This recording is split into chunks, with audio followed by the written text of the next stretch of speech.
Hi there. You're watching Pop Culture Warrior. This is the way.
Hi there.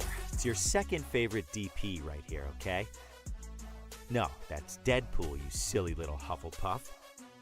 Anyways, I'm gonna need you to shut up that pretty little mouth of yours and pay attention because the show's about to start, alright? And, I don't know about you, but I know who's my vote for sexiest ex-soldier turned pop culture show host. Alright, enough foreplay. Let's get on with the show.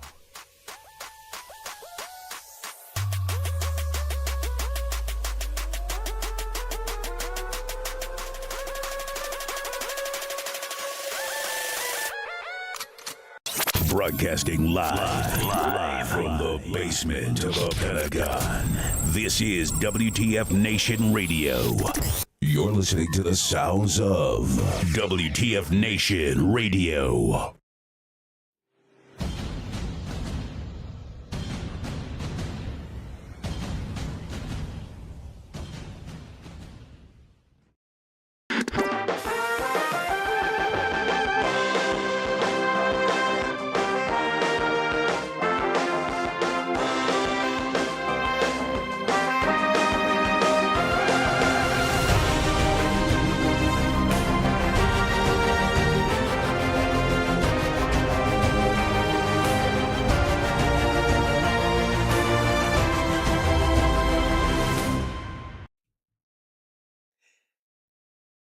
Hey everybody, welcome one and all. Today is July 9th, 2024. This is episode 176 of Pop Culture Warrior. It's the show, go away, this is the show where I give you all the ins and outs of what's happening in pop culture so you don't have to. I am, of course, CQ, your Pop Culture Warrior, and spoilers, I guess. Let's bring it back in here. Everybody, it's, that's the wrong button. Oh, that's it, right? That's the wrong button. Where's the damn button? There it is. Time out. Time out. Hi, everybody. I swear I've done this before. Hey, this is the first episode? Welcome to the first episode of Pop Culture Warrior. We are live on Facebook, on Twitter, on YouTube. We're in horizontal. We're in vertical. We're on Instagram now. If you're watching on Instagram, we're all over the goddamn place. Coming at you live from the future. From the future. Hey, shout out to everybody out there. What is up? Jesso, man. What up, bitches? I love it. What up, bitches? Let's see. Heath says, "Happy Scam Day." Happy Scam Day to you. We're gonna talk about that shit because we're gonna get into that. Charles, good That's how you know evening. you made it. Hey, good evening. Greg says he's glad he won. He only had to send $200 worth of Apple gift cards to get the prize. Hopefully you sent them to me. Angry Elf. Hey, Billy out there says you clean up well, bud. You clean up well. Leon, congratulations. You've been selected a random. There you go. You've been selected a random winner. Outstanding. Outstanding. Seth's out there. WTF dudes. What's up, buddy? And it's CQ and Angry Elf, my two favorite knuckleheads. I love it. Says, I'm sad we lost Radar, but at least we got Corporal Klinger over here. I'll take that. Love it. I'll take it. You guys are outstanding. Standing. Yeah, Peter. Peter said it right. You get a gift, and you get a gift, and you get a gift, and you get a gift. Congratulations. Everybody won. Just don't come looking for me for the prize, because I ain't got it like that. Yeah, man, the fucking... So let's start right at the top with... We're doing a giveaway. Huge shout out to Hit Parade for sponsoring our awesome giveaway. But apparently, someone out there decided to clone the Pop Culture Warrior page, mostly in visuals. They didn't bother to actually call themselves Pop Culture Warrior. It was literally like, I don't know, what's the sign? What's the little I don't know. I don't know. Whatever that little dangly bit is, they made that the name, but it had the logo, it had all of our branding, I should say, which is why I also changed. If you look at the Pop Culture Wear page, I changed the little logo now just to update it and show that this is really us. Because whoever these scammers are, they're not quick to make corrections. So, long story short, we've got this huge Facebook giveaway going on. Which, if you're here for that, stay tuned. We're gonna get to that. And all of a sudden, every single Leroy Jenkins, I like that. Get a shout out there, Jesso. But all of a sudden, like every post, every person that commented, it was like, congratulations, you've been selected, click on this link. Congratulations, you've been selected, click on this link. And I'm like, man, they really out there for it, ain't they? They really gunning for it, Yeah. That's how you know you made it. Oh yeah, they use full name on it too. Yeah, man. I don't know. It is what it is. It is what it. All I know is that Nigerian prince. Hopefully he comes through. I was a little offended, only because I commented on there and they didn't tell me I won. I didn't get offered a free. I'm a little pissed. Everybody else got a prize, and apparently I didn't. I didn't win. I was the one loser. You win some, you lose some. Oh man, that's too funny. Hey Aaron, I remember she was princess. I mean, yeah. So great point. Great segue. Tonight, joining us at the second hour will be incredible actress Teryl Rothery. She's awesome. She was in Stargate. She was in, I'm trying to think all the things she was in. Virgin River. Man, I literally had a whole thing. A bunch of stuff. Stargate. Was it SG-1? Yeah, it was SG-1. Stargate SG-1. Yeah, it's SG-1. Yeah. Yeah, she's been in a bunch of things. I will say this is a pre-recorded interview. I'm always upfront about that. It's about 35-ish minutes long. She had to, unfortunately, at the last minute, she had to kind of, ahead of time, she told me that we'd have to cut it down. I can tell you it's a great interview. Good Doctor. Yes, thank you. She's in Good Doctor. It's a phenomenal interview. I feel like we laughed the whole time. Like we were just having, we had such a great time. And she was so bummed that we had to cut it early. She's like, you got to bring me back for a second one. You got to bring me back. You got to bring me back. Cause she really did have a good time, and she was kind of bummed that we had to cut it a little shorter.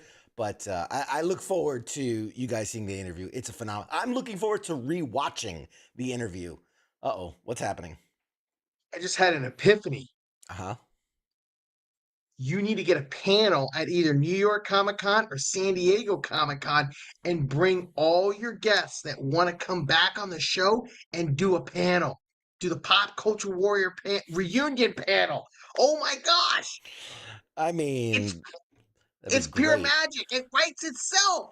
That'd be great. Well, we're going to be at Shore Leave, which both Teryl Rothery and Greg Grumberg, who we had on a few weeks ago, they'll both be there. And we've kind of set aside time to kind of link up and maybe grab a bite and shoot some stuff. So that'll be there. When's Shore Leave again? July 26th. Isn't that the same weekend as Yeah.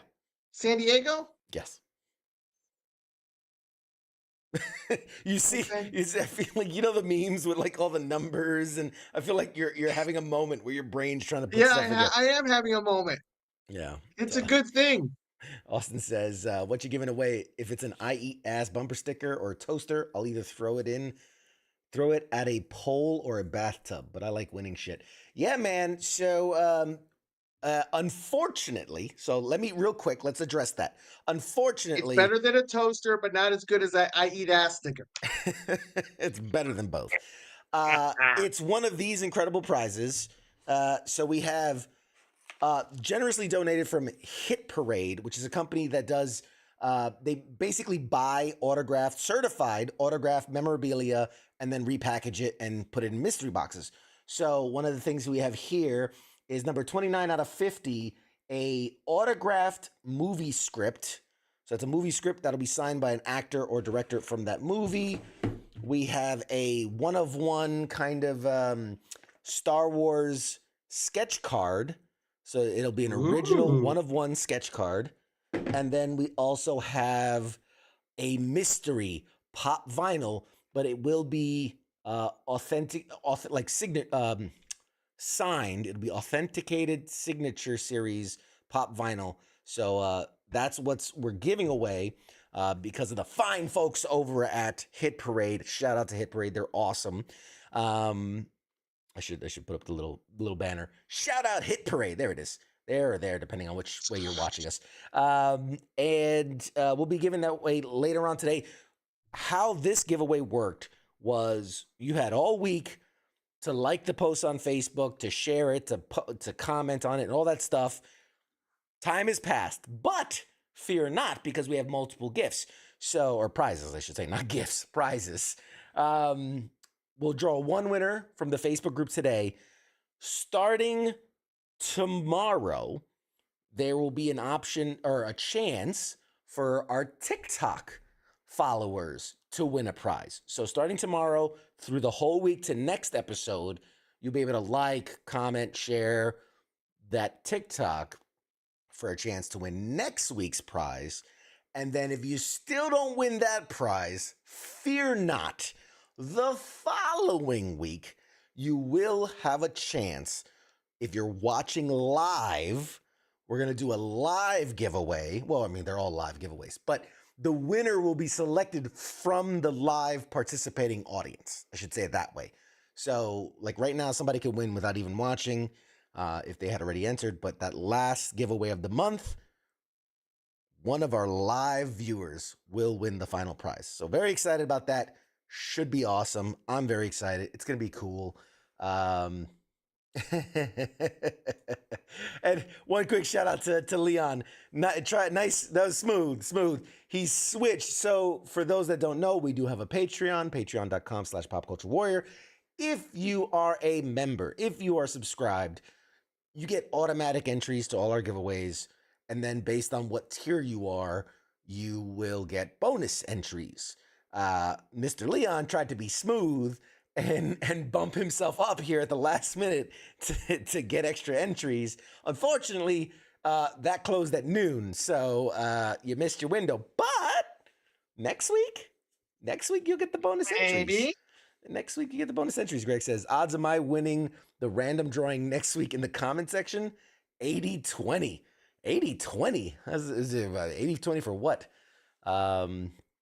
Let's see. I think the script would be the final says Billy says, I think the script should be the final prize. I feel like that's just you guys, it's random. It's random. I thought about it a lot. I was like, do I nitpick over like this prize for this platform, whatever? And I said, no, because then there's going to be people like, well, I don't like Star Wars, or I don't like, last week we gave away a Marvel thing. I don't like Marvel, or, I don't like scripts, whatever it is. So I figure this way you enter everything. The only prize you're going to know you're going to win will be the last week, because that's the last prize. So, otherwise it's a gamble. That's all this is, a gangle.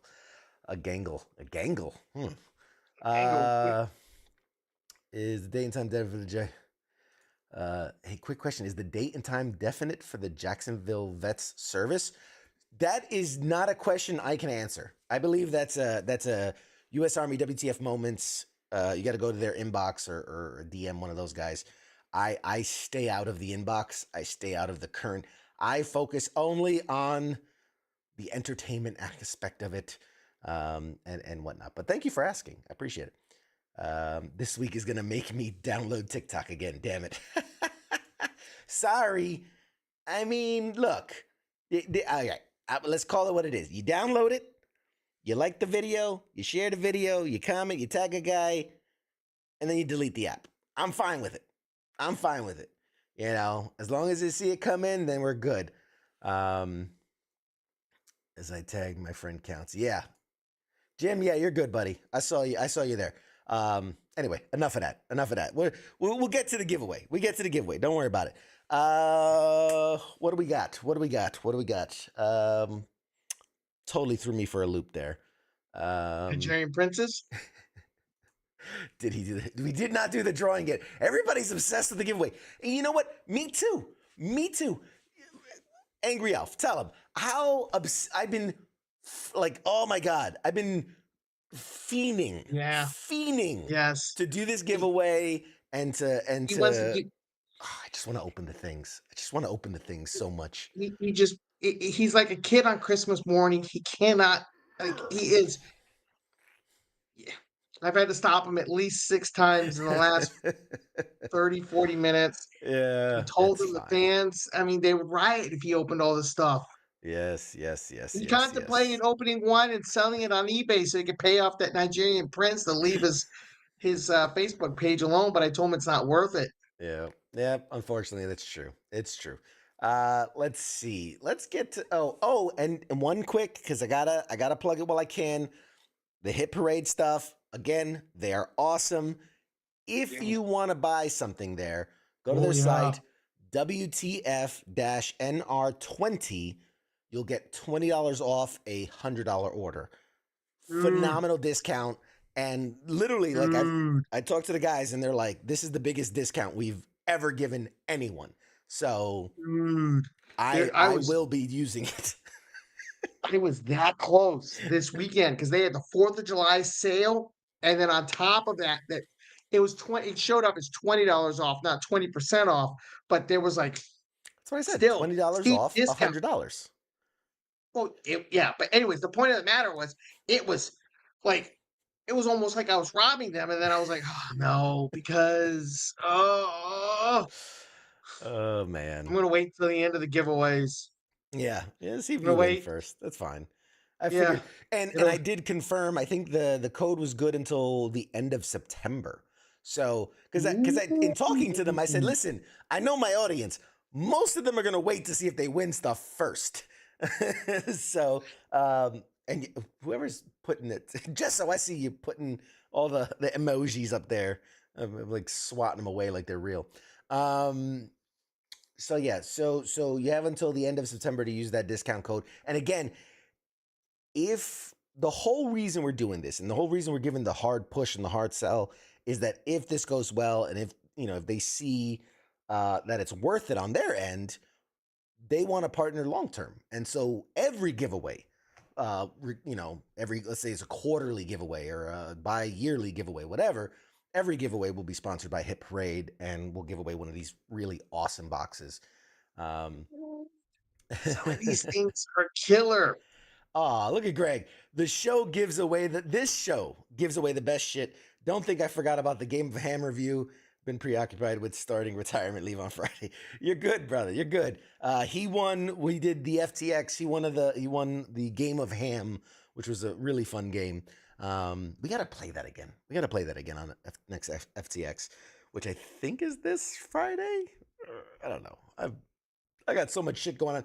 Let me just tell you. Let me pause the show for a second and tell you I am on such a high. I'm on such a high right now. I mean, I did down a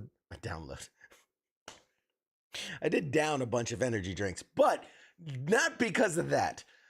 I always have to be very careful with what I share before it is sure thing. But let's just say I have a slew of guests that have confirmed they will come on the show. Two of them are currently filming, and they're like, "Look, I just need time to finish this filming, and then I'll be able to come on the show." And like big guests, like you will know these people. Not tall, not wide? large. No, these are people that you will know them from something. I don't know what it'll be, but you'll know them from something. Like I'll rattle off some names. Blink twice if I'm correct. No, no. We'll say that I can give you one name that we have confirmed and locked in the date. Very excited. Is, and I want to make sure I the date correctly. I think it was right now, because they did say something could come up. August 13th, a couple weeks from now, we've got John Wesley Shipp, the original Flash from the 90s era Flash. Yes. John Wesley Shipp will be coming on the show live. We're doing that one live. And again, we had this when Chris Claremont came in, where I'm talking to his people. They're like, look, he doesn't do nighttime stuff. Yeah. Like he's an older gentleman. He's been around for a minute. And he likes to have his downtime at the end of the day. But for us, he's going to do it. He's going to come on 9 p.m. Eastern, come on live, which he's on the East Coast too. So 9 p.m. is a 9 p.m. Yeah. Like usually we do 9 p.m. because a lot of our guests come from the West Coast. That's 6 p.m. for them. It works out nicely. But no, he's an East Coaster. He's like, he's going to do it. He's going to do it. So, but when I tell you some of the name, I hesitate to give clues, but we'll say one of the people is one of the leads of a current massive franchise series currently airing. And I'm going to leave it at that, because anything more would kind of give it away. But again, great guests, great things. I've actually also, again, I'm just sharing, this is not news, this is not headlines, but I just want to share because I'm so excited. I wormed my way in, I guess is the nicest way to say it. I wormed my way into some of the PR camps. Man, these inner circles are really hard to break through. But I now have connections at WB, Warner Brothers. I have connections. I've begun negotiations with Apple TV. What are the other ones? Oh my God, I had a whole list. Hang on a second. Let's pull up the notes here. It's just Share really, screen? huh? Share screen? Share screen? No, not share screen. Are you crazy? Are you crazy? Yes. I cannot That's why share you have me as your screen. co-host. No. We'll say Apple. I've got it now. Connection inside Apple. Disney Plus. I was able to communicate with some people over at Disney Plus. There's a couple of people who again said that they do want to come on the show. Like I said, 2 of them are still filming. One is currently on vacation, so they're like, "Look, I'm taking the summer off. Hit me up in the fall. I'll come on the show." And that's actually like 2 or 3 people that were like, "Yeah, I'll come on in the fall." I'm trying to think. There's what else can I say without saying? Got some great voice actresses that are coming on soon. We're just picking out the dates for that. Let's see, the AMC network, Hulu, AMC network, That can be Hulu. anything. Yeah. I've got some things. Some things are being worked out. That's all. We'll leave it at that. Yeah. I'm gonna leave it there because I feel like if I say too much, then you know me. I'm not the type to boast and then like, oh, I have to walk it back later. Like, oh, sorry, even though this person said they were gonna come on, and then perfect example. Sam Witwer, phenomenal dude, phenomenal actor, been in hundreds of different franchises, super well known for voice acting, for acting, different franchises, all that. Super nice guy. I've talked with him. He's like, yeah, man, I want to do the show. And I believe he believes it. I believe he means it. But it's just, he's a busy dude, and it's a hard thing to nail him down, especially for something he's doing on his own time and he's not getting paid for or anything like that. And then we've lost, and another thing a lot of people don't know, I don't want to say celebrities, because professionals, industry professionals, in the PR world, you call them talent. They'll change companies very often. They'll change who their PR company is. They'll change who their management company is. They'll change who, their agents are. So sometimes I'll be working with someone back and forth. And he's like, yeah, we got this. We're going to nail it down. We're waiting for this. And then you go back to them. They don't work for him anymore. And they're like, yeah, man, sorry, I'm out. I don't. So you have to start back at zero and try to re-engage with who his current people are. So I will say I have gotten in touch with Sam's new agency, and they're like, oh yeah, he mentioned you. And like, he's working on a project right now that he can't talk about. And once he's done that and it's announced, he'll come on the show and you'll talk. So hopefully he doesn't change agencies in the next couple of months, and then we'll get him on the show too. So yeah. You need to get him to do like the Darth Maul, kind of get him to do like a Darth Maul rant, like, fever-ish, like, oh, Obi-Wan, Oh man. oh God. Listen, what? I get where you're coming from, but I'm also the kind of guy where I'm like, I don't want to be like, dance, monkey, do the thing. Oh, I know. Do the thing. I know. It's just that, like, for instance, you see those videos like Mark Hamill at a convention, and somebody asks him to like have a conversation between Luke Skywalker and the Joker. I 100% again, but see, and I think, let me just say, I get complimented a lot about my style of interviewing and the way we go about with our guests, and I think the number one thing is that I try to treat them as a person and not as the character or not as the actor, celebrity, or whatever. And you see 9 times out of 10, especially when we have voice actors, they'll do it without being asked. Like, when you lead them down the right question path, they'll just naturally do it. And I always feel like it's better than me going, do the voice, say the thing and do the voice. Like, it's just, it works out better that way, I think. But Anyway, you know, I'm just a greedy you're just little so person over here. greedy, so greedy. I'm greedy. But thank you for asking. Uh, Shout out for all y'all for just hanging out with us. I Yeah. just again, I am in such a profoundly good mood because things have just kind of been falling in place, and yeah, I say this every year where I'm like, this year is going to be our best year ever.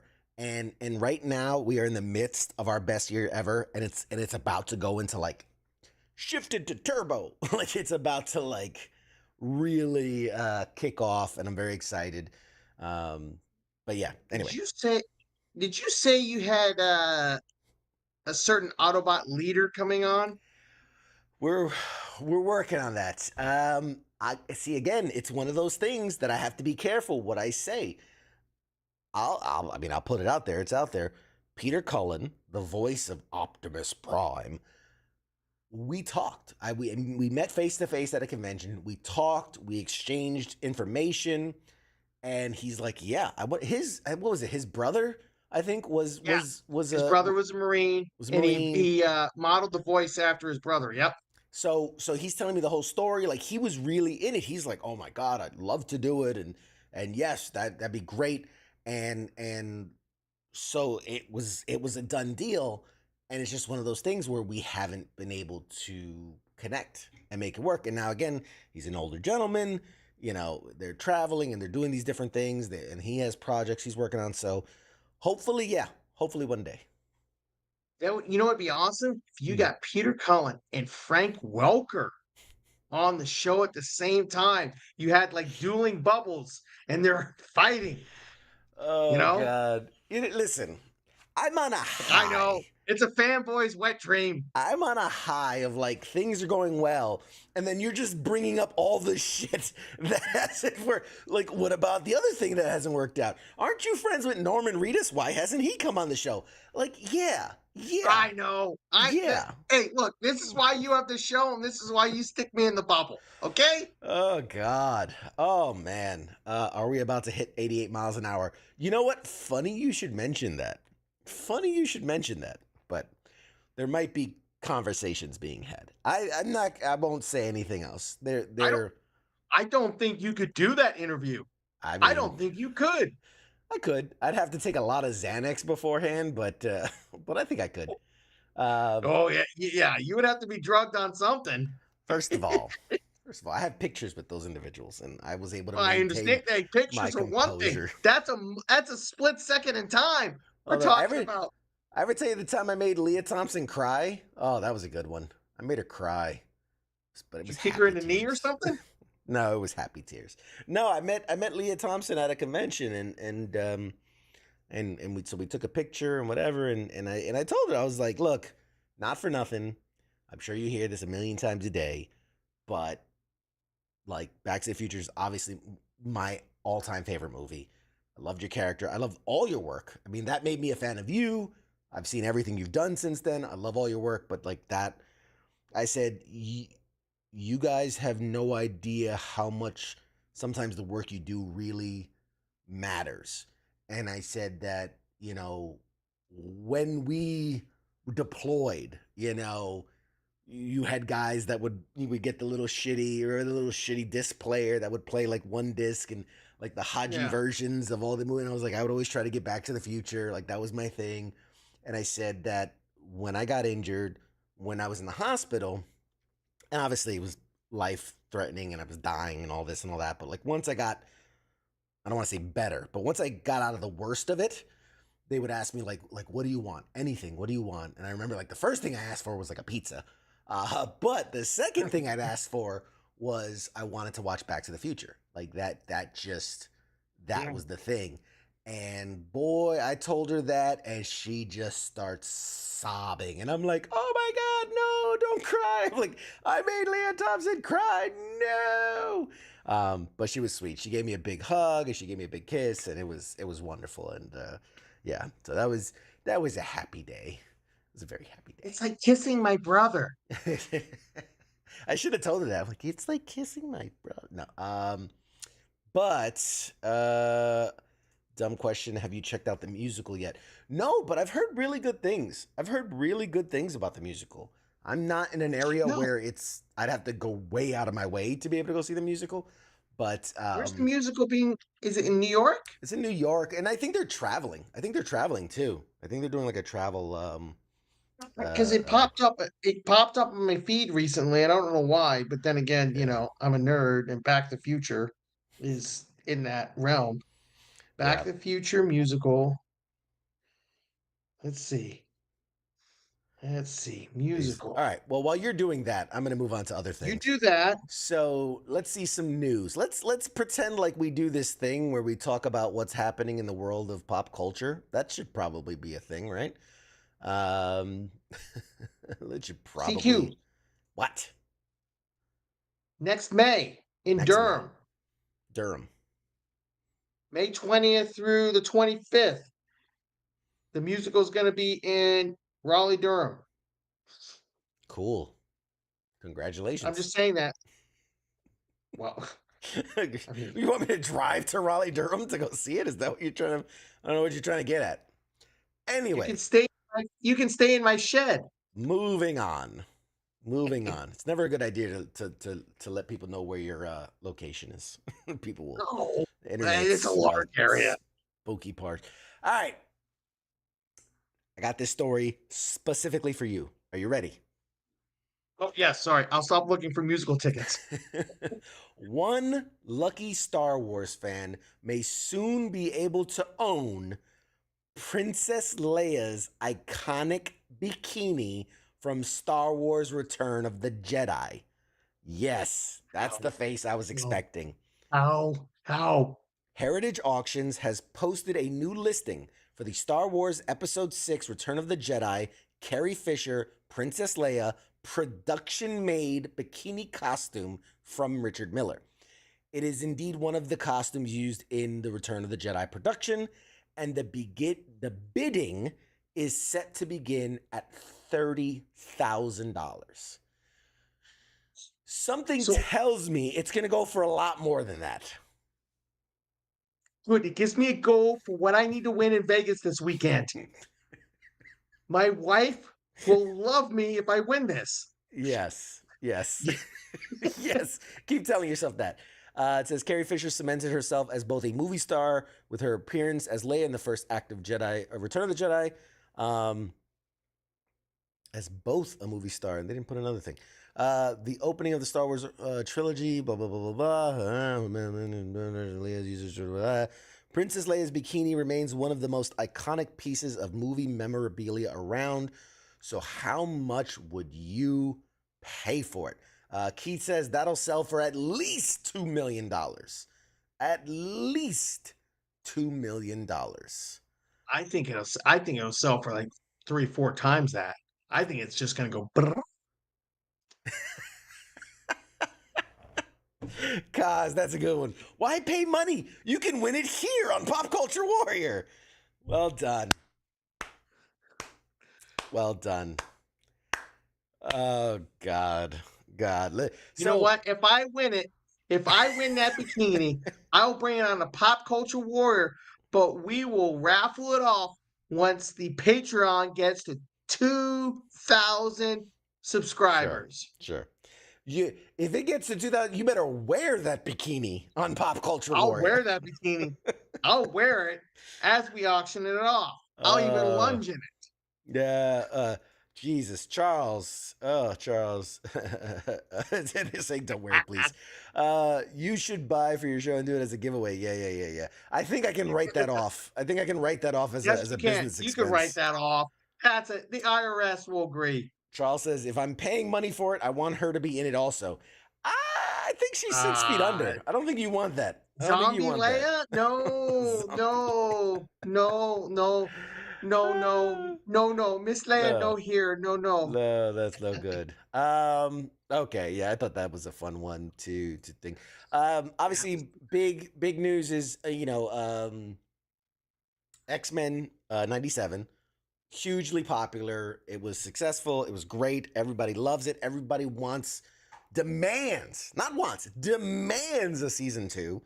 And I mean, it says here that director Jake Castorina, I'm going to go sure. with that. Sounds good to me. Yeah, director Jake Castorina recently told the Phase Zero podcast, that he's heard all the shouting from the internet, and he assures people that they're hard at work on new episodes, although it's probably not going to be released this year or even early 2025.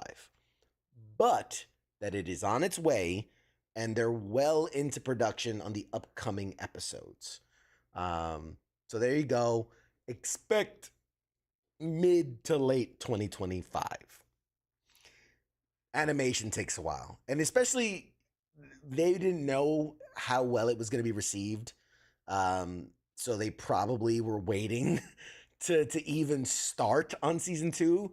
And then midway they were like, "Oh shit, no, this is good. So let's do that. Let's go." How long Um, did that season 1 take? Didn't it take like a year and a half, 2 years? it took a while. It was announced a Yeah. while ago, and then before it actually, eventually happened. So, it takes a while, man. It takes a while. I'll tell you this. That show reinvigorated my X-Men. I went off, Obsession. gosh. Oh yeah. Oh yeah. I've got like two shelves and a half of just X-Men 97 centric characters, you know? Oh gosh, X-Men. And then you throw in this have you heard of this movie that's coming out later at the end of the month? It's a little quaint movie. It may have blipped on your radar. Nothing coming You out ever heard of a recently. Yeah. character called, I think it's pronounced Deadpool in Doesn't ring a Wolverine? bell. Have you ever heard of it? No, doesn't ring a bell. Never heard of her. Let's see. Yes, sorry. Reading the comments. Yeah, but didn't like the last season of Stranger Things take like 2 years to come out? Yeah, but folks forget. I mean, we all have little short-term memory when it comes to this stuff. Hollywood was on a strike for like, was it 6 to 8 months? So you got to think that puts everything back minimally 6 to 8 months. So that's why there's shows I love, like Severance on Apple TV, phenomenal show. Only just recently started season 2 because like they finished season 1 and then the strike happened. So they couldn't even start writing season 2. Yep. 6-8 months goes by and then they start writing season 2, and then by the time you get to the writing and the pre-production, and then you start filming, and then you got post-production and then release, now you're like 2, almost 3 years past. Phone just got off about PowerPoint.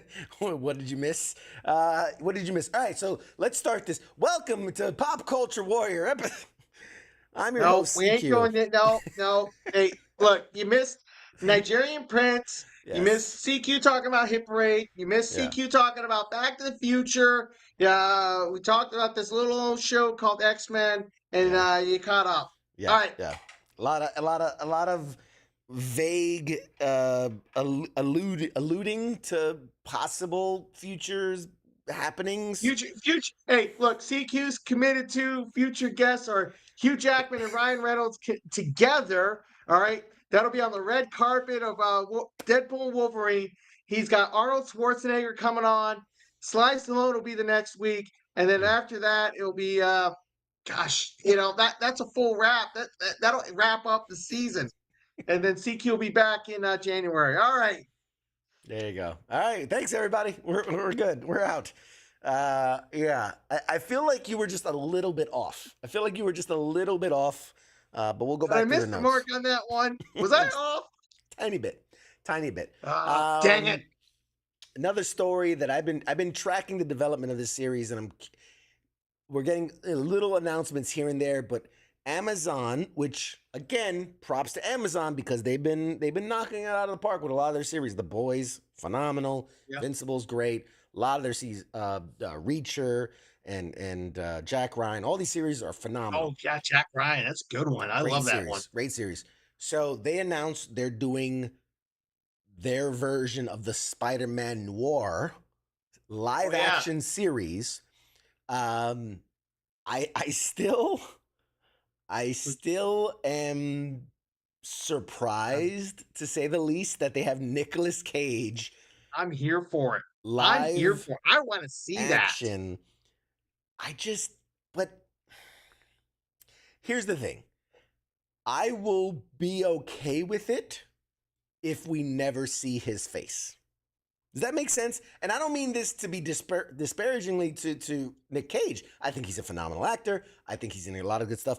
But I feel like if you see his face, it will take away from the character and the overall world building that they're trying to get to. Did you ever read Spider-Man Noir? I absolutely did. Did he take off? I didn't. So I'm bad Spider-Man fan. Did he take that mask off There's very comic? few. Yeah, there's very few actual.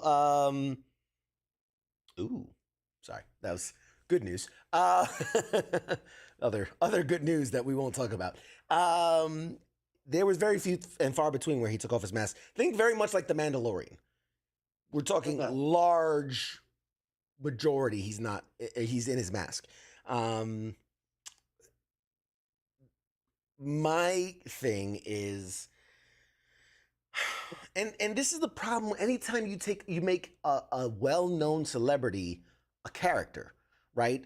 I thought it was a risky thing for Pedro Pascal to play Joel in The Last of Us. It worked out.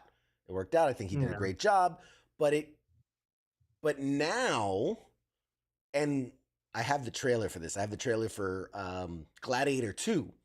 But now I see him and he's running with the sword, and he's in the armor, and I think, Joel, like, it just, your mind naturally, like, as you fall in love with a character, your mind becomes the character. Nick Cage is too well known to play a character like, I mean, he's not Peter Parker, he's not Spider-Man, but he's a variant of Spider-Man and whatnot. I don't know, man. I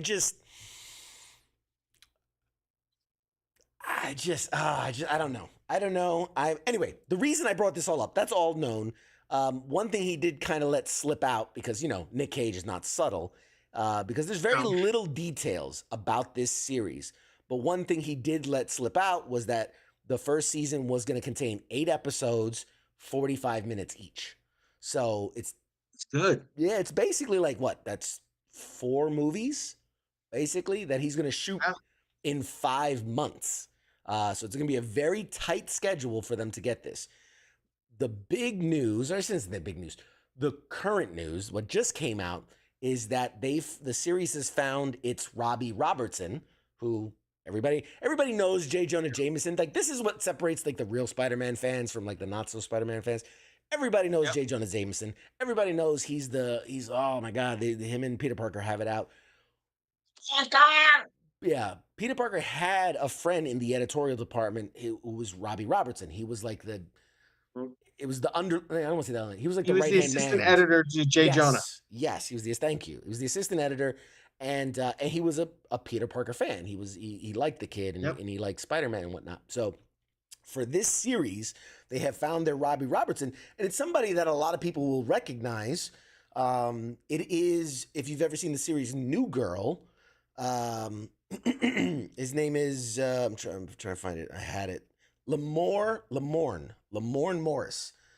He played. I don't remember the character's name, but it was not Coach. He was the other black guy. I hate saying it that way, but I can't think of the character's name. Winston. Oh my God, I got it. Winston. He played Winston on New Girl. And he is going to be Robbie Robertson in this 1930s grittier noir version of Spider-Man, which, another note, is that it was initially going to be called Noir and just that. I think maybe they realized, maybe we should lean into the whole Spider-Man thing because, it's kind of a known property. So the series is now being called Spider Noir, not Spider-Man Noir. Just Spider Noir, which, I get it. I think with going noir, they were trying to distance themselves from the Spider moniker only because of outside of Spider-Man, that hasn't worked very well. Spider-Woman or whatever, Madam Web, I think is a big reason why they were like, let's just call it noir. And they'll be surprised when Spider-Man shows up. But anyway, let's see. Mary needs to be that Asian-looking girl in the movies.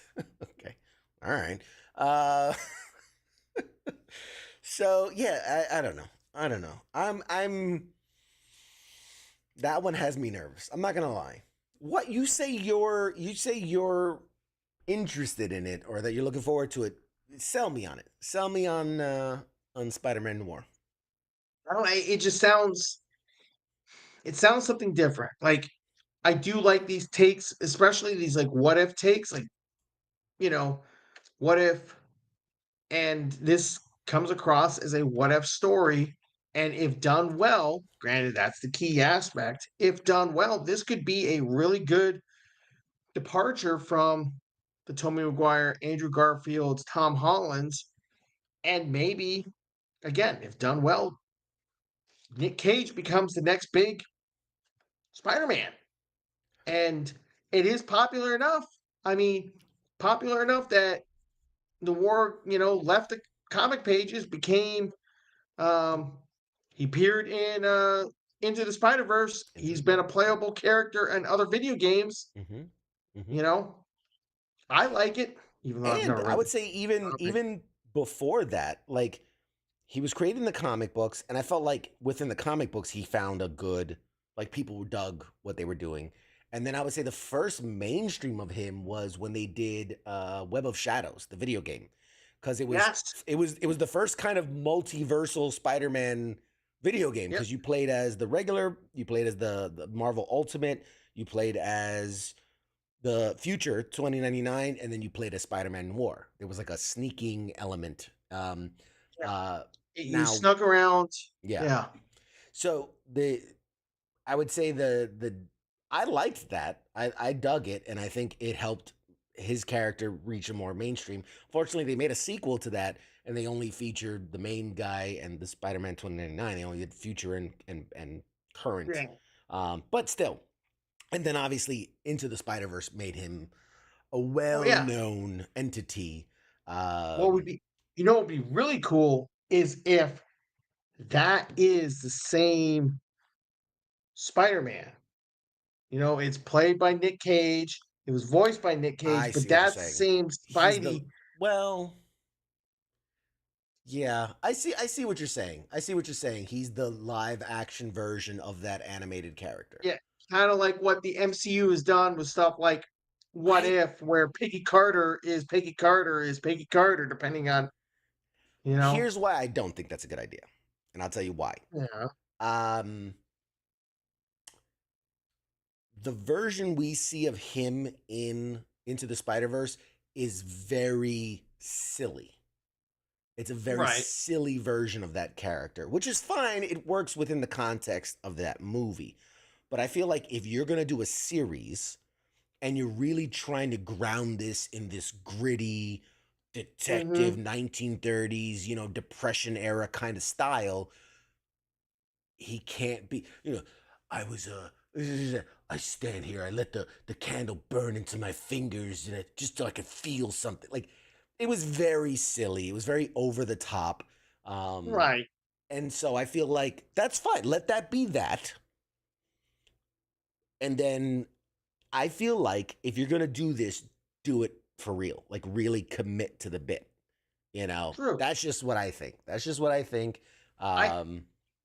Who knows? This might be a really good, I don't know. Maybe they'll. I need to make it. Majorly off topic. They need to make Napoleon Dynamite too. Just saying. Look, I don't know. no, the boat sailed. Look, man. I feel like the boat All right, sailed on here's that. a rant. Rant incoming. Oh no, wait! I have a button for this. Go Yep, ahead. I know.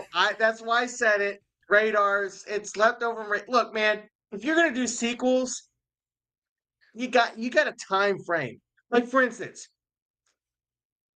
Beverly Hills Cop has a sequel that came out this week. All right. I am a fan of Beverly Hills Cop 1 and 2. 3? Nah. But you're talking about 30 years after the freaking last one, you're gonna come back and you're gonna bring Axel Foley back? And Axel Foley's been a cop for what? Pushing 40 years? Give me a freaking break, man. Come on. You go to a Hollywood movie and you got to suspend disbelief. Yeah, mutants, Power Rangers, Star Wars, Star Trek, all this stuff. Axel Foley's been a cop for 40 plus years. Man, if you believe that, I got a bridge to sell you. Come on. Nothing Surprised against nothing against Eddie Murphy, but the ship has sailed on that, is what you're saying. I mean, I'm surprised you didn't bring up Ghostbusters, because that's the ship that's sailed. another. That you're right. You're right. Surprised I didn't think about Ghostbusters. That's another one. If I was to do the next Ghostbusters movie, you know what I would do? And I thought about this weekend because we rewatched Frozen Empire. My wife came back and goes, "Yeah, that wasn't that great." And I said, "I told you." And I'm a Ghostbusters fan. The next Ghostbusters movie, they need to go off that line that Peter Venkman said in the first one. The franchising possibilities are endless. Do something, jump to Chicago, jump to LA, jump to Dallas, Boston, and get another crew, have the old timers cameo, but bring up a new group of Ghostbusters in a new city, doing something different, fighting something else, and not have some 70, 80. And God love them. I love the original Ghostbusters, but it is time for them to sit down, sip their lemonade, and enjoy life. And don't tell me that they can throw a proton pack on, because I throw my freaking facsimile proton pack on and it hurts. Now I have put a 120-pound freaking rucksack on my back and walked 25 freaking stupid miles because some asshat told me to, but still. All right, I gotta stop. Yeah, say breathe, breathe. Oof, that was pent up. Uh, we can go on a whole side tangent of how I think you could make that work. I Yeah. imagine like, um, you bring you bring them in for more for a cameo kind of thing, but I'm imagining like, um, they are the like the overseers. They're this council of Ghostbusters, and they're the heads of the table. But then you have all these like regional, whatever. And you patch in kind of like Star Wars checks in with the Jedi Council. They're the Council of Ghostbusters and whatnot. But I mean, other properties have done it. The animated series, I don't know if you remember, in the 90s, they had the Extreme Ghostbusters where there was 4 new college age kids that came in, and Egon was their mentor. And they the Caddyshack. no, Let's I no. I He didn't am do the second one. I am so I don't know, man. I just there's so much like there wasn't it didn't somebody say like everything that could have been said or written or has been written and said, like there's no new ideas, there's no original ideas. But I just like this I don't see how movies and TVs survive if you just keep rehashing the same old stuff. They do it, and we all fall victim to it. I myself, especially, when they do these sequels or these reboots, and all they do is these member berries. Remember this? Remember that? You Remember this? remember? You remember? I mean, Ghostbusters is guilty of it. Top Gun is guilty of it. Star Wars is Name seriously any guilty of it. action star or comedy star of the last 20 years and they have rehashed some shit. Yeah. It is what it is.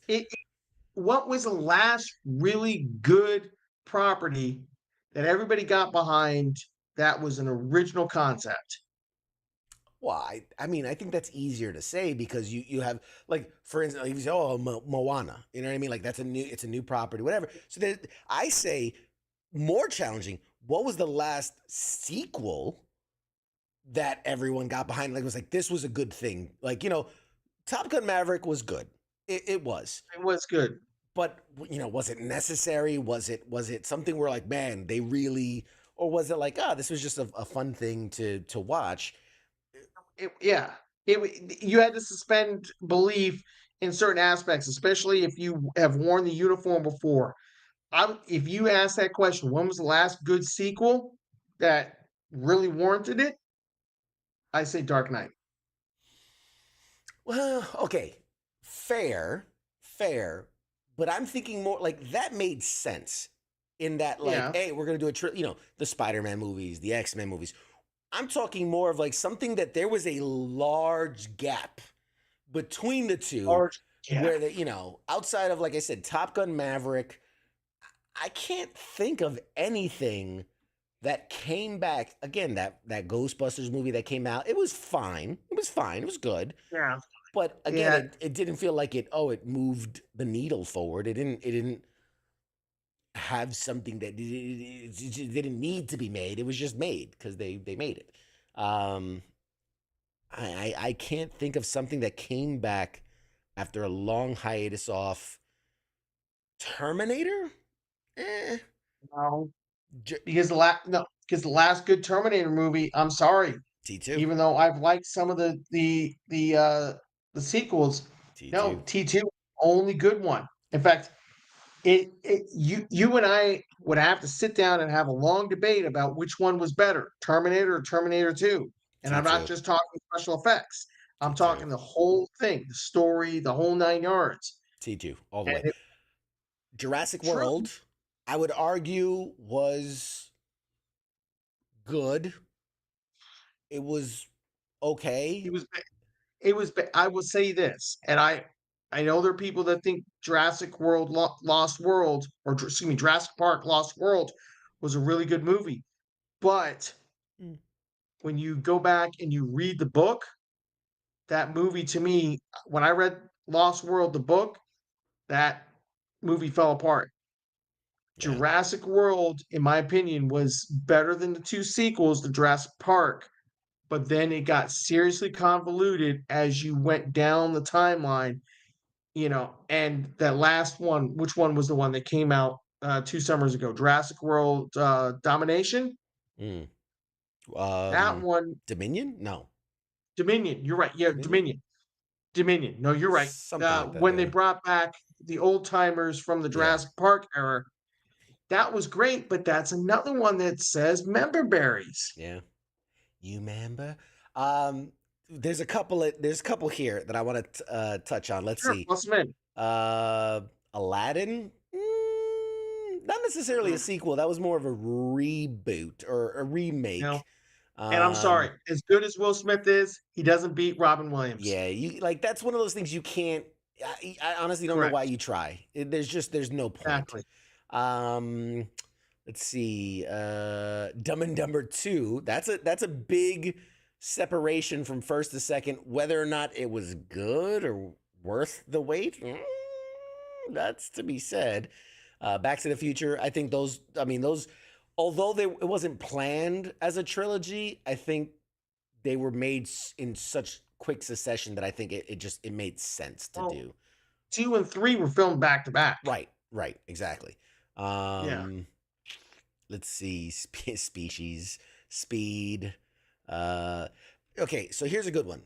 Hopefully Happy Gilmore 2 will be amazing. If you're going to take an old property and give it the old once over with the memberberry sauce, do what Happy Gilmore 2 is doing.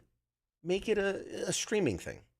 But don't try to sell me on, this big, massive, it's going to be a worldwide blockbuster release of a series from 30 years ago. Make it a humble budget. Make it a story worth telling. For the longest time, I had such respect, not that I don't anymore, but for Jim Carrey, for his simple stance of, I don't do sequels.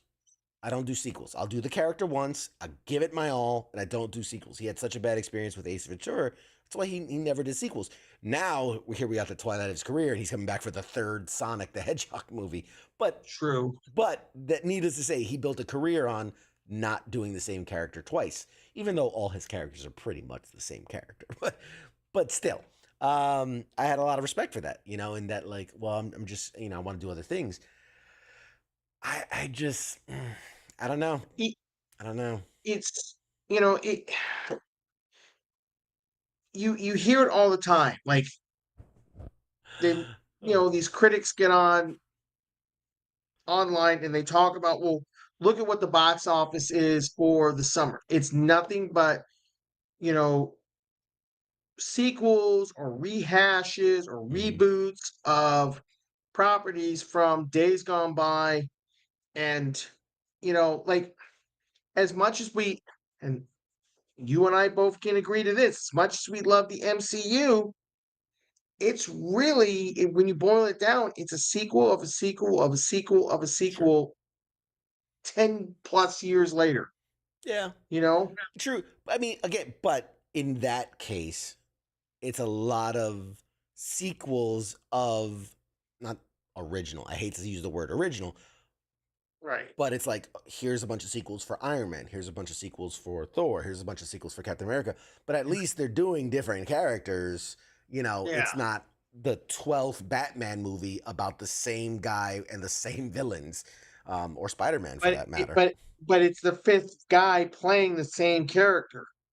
Fair. And it's gotten to the point where you go watch a Batman movie, you don't need the origin story. Shoot, that Batman could have been the guy.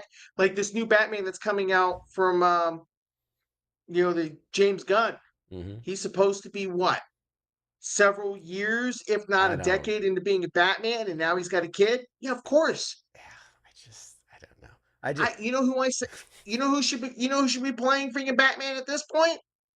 Who's that? Go ahead and get Clint Eastwood. Get Clint Eastwood to play Batman. I mean, you get Clint Eastwood to play old man Batman in a Batman Beyond movie, I'm down. Wait, if we're talking about Batman Beyond, why not good old Michael Keaton? I mean, it's not for nothing. Like, you could absolutely do that. I'm just saying, you want to take it to the extreme. Right. I think Clint Eastwood is the perfect guy to do it. Like, just have him sit in the chair. Terry. Exactly. And speaking of Michael Keaton, this segues right into, what do we have coming up in was it September or August? Mr. Beetlejuice? Yeah, I wish. But you got Beetlejuice. Multiplicity too. Multiplicity squared. Mr. Multiplicity? What? Yes, the crossover we always wanted. Mr. Multiplicity. There's a couple in here that made me laugh. Human Centipede, that's a good one. That's great. Ooh. Oh man, that's the one we need a sequel for. Wait, can I ask a serious question? Sure. Have you watched any of the Human Centipede movies? I refuse to comment. I plead the fifth. I've been too scared because I understand what happens in those movies. I have not. It's not pretty. It's not pretty. No. It's just not. And you thought, one was bad, content. And then 2 just got so much worse. Anyway. Oh yeah, I know. I've read the stuff. Anyways, moving on. Yeah, Edward Scissorhands 2. Didn't they do an Edward Scissorhands 2? I feel like they did. Like It didn't star Johnny Depp. If they did, it didn't star Johnny Depp. No, not at all. Jesus. There was some. Oh man, that reminded me. There was something I was going to talk about too. Oh shit! What was it? It was in this vein. Oh man, I can't remember what it was now. God damn, you got me doing the memorberries, and I'm like, I've lost all function of what I was gonna be. Anyway, don't you write down notes? Don't you have a sticky note that says this is what we're talking about tonight? I do have notes, but that's okay. Pirates of the Caribbean. Jesus, I'm just naming every single franchise that's ever existed.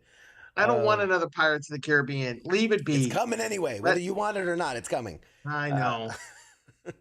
There was goddamn. Y'all are killing it tonight. So many comments. I'm trying to keep up. Species, Gattaca, the Full House Night of reboot. the Living, Night of the Living Dead. Night of the Ooh, Living Dead. there's a good one. What was it? Pretty Diary of the Dead? No, was it Diary of the Dead? Day of the Dead? Day of the No. Dead. There was Night of the Living Dead. Well, Night of the Living Dead, Day of the Dead. Oh no, there was Um, the one with the mall was Dawn of the Dead. Dawn of the Dead. It went Dawn of the Night of the Dead, Living Dead, Dawn of the Dead, Day of the Dead, and then Brunch of the I Dead. think Day of the Dead came in like late 70s, early 80s, and then he didn't do another one until like 2006 Yeah, like 2002, 2005, or something like that. seven, and then he did another one, and then it was like God, they just after that long break, it was just like, oh God, you had such great stuff in the. Yeah. It's I it's love it's those. it's hard, man. It's hard. I get the like I look back and I go, man, the way Back to the Future made me feel, right? Yeah. I get where someone wearing their business top hat and their monocle is going to go, they will give us money. You know what I mean? Like we will play with that and they will give us money. And so, Mhm. but Yes. but I also know as the fan, well, we're not even going to talk about Back to the Future because if they ever even came out with a news headline that says reboot, remake, sequel, whatever, we burn down Hollywood. But I get where they're like, people are like, oh man, this property, Jurassic Park, Ghostbusters, whatever, made me feel so good as a kid. I can't wait to see it. But it's never gonna make you feel that way. So no matter how good the movie is, you're not gonna recapture the feeling and you're just gonna piss off a lot of people. So go make something else. God damn it, I'll say it, but I had a script.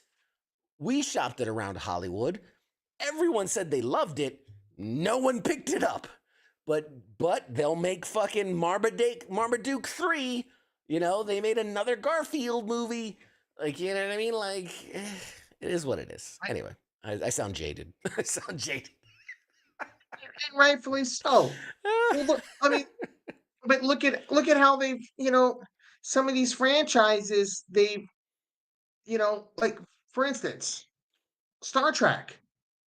How many times have they attempted to do a fourth J.J. Abrams Kelvin verse Star Trek movie with the Chris Pine and Zachary Quintos characters? With the last one came out in what 2016, Something 2017, like right? that, yeah. And they can't get it off the ground. And now I read something recently in the last week or so. Chris Pine said like he's willing to come back, but how are you going to explain away that he's aged? It's almost 10 years. Yeah, It's almost as it's bad as when William Shatner and his crew made the jump from the silver screen to the gold screen. The big screen. I mean, granted, yes, but you'd have to do something like that. Like James Kirk is now an admiral. Airbud Anyways, 17. I and we're gonna share this that, one story and then we're gonna jump into the interview because yes, I wanna play that. And then give away right after. And I think this story ties into it with all these and nobody's ever happy, right? Nobody it's like, oh, whatever you put out. So the story just came out about, and we're gonna talk about Madam Web for a second, because seriously. The Spider-Man spinoff Madam Web landed in theaters early this year, became disappointing among both audiences and critics. There's many reasons that the film fell short of expectations, but Emma Roberts, who's big in the movie, thinks, and this is sometimes the disconnect, but she thinks that social media and the internet culture of mocking things, as I say that mockingly, played a significant part of the film's lackluster performance. And I'm like, while part of me agrees there is a contingent of people that are like, sure. ew, girls, sure, there is that there are those people. And are there a group of people that will lampoon something without even watching it? Sure. Sure. I agree. There's those people as well. But for the large majority of folks, if you go see a movie and it sucks, and you say it sucks online to let other people know it sucks, you are not a part of this internet culture of mocking things. Like, no, it's a bad movie. It's a really bad movie. It's the same thing as before the internet, word of mouth. A movie came out and it was trash. You go see it. I go, hey, CQ, you said you were gonna go see freaking Madam Web. What'd you think of it? Oh, it's stupid. Blah blah blah blah blah. This, that, and the other thing. They don't even get into their costumes until the last 5 minutes of the movie. Well, then why am I gonna go see that movie? I'll just wait till it comes out on video. It's the same thing that other properties are talking about review bombing and all this crap.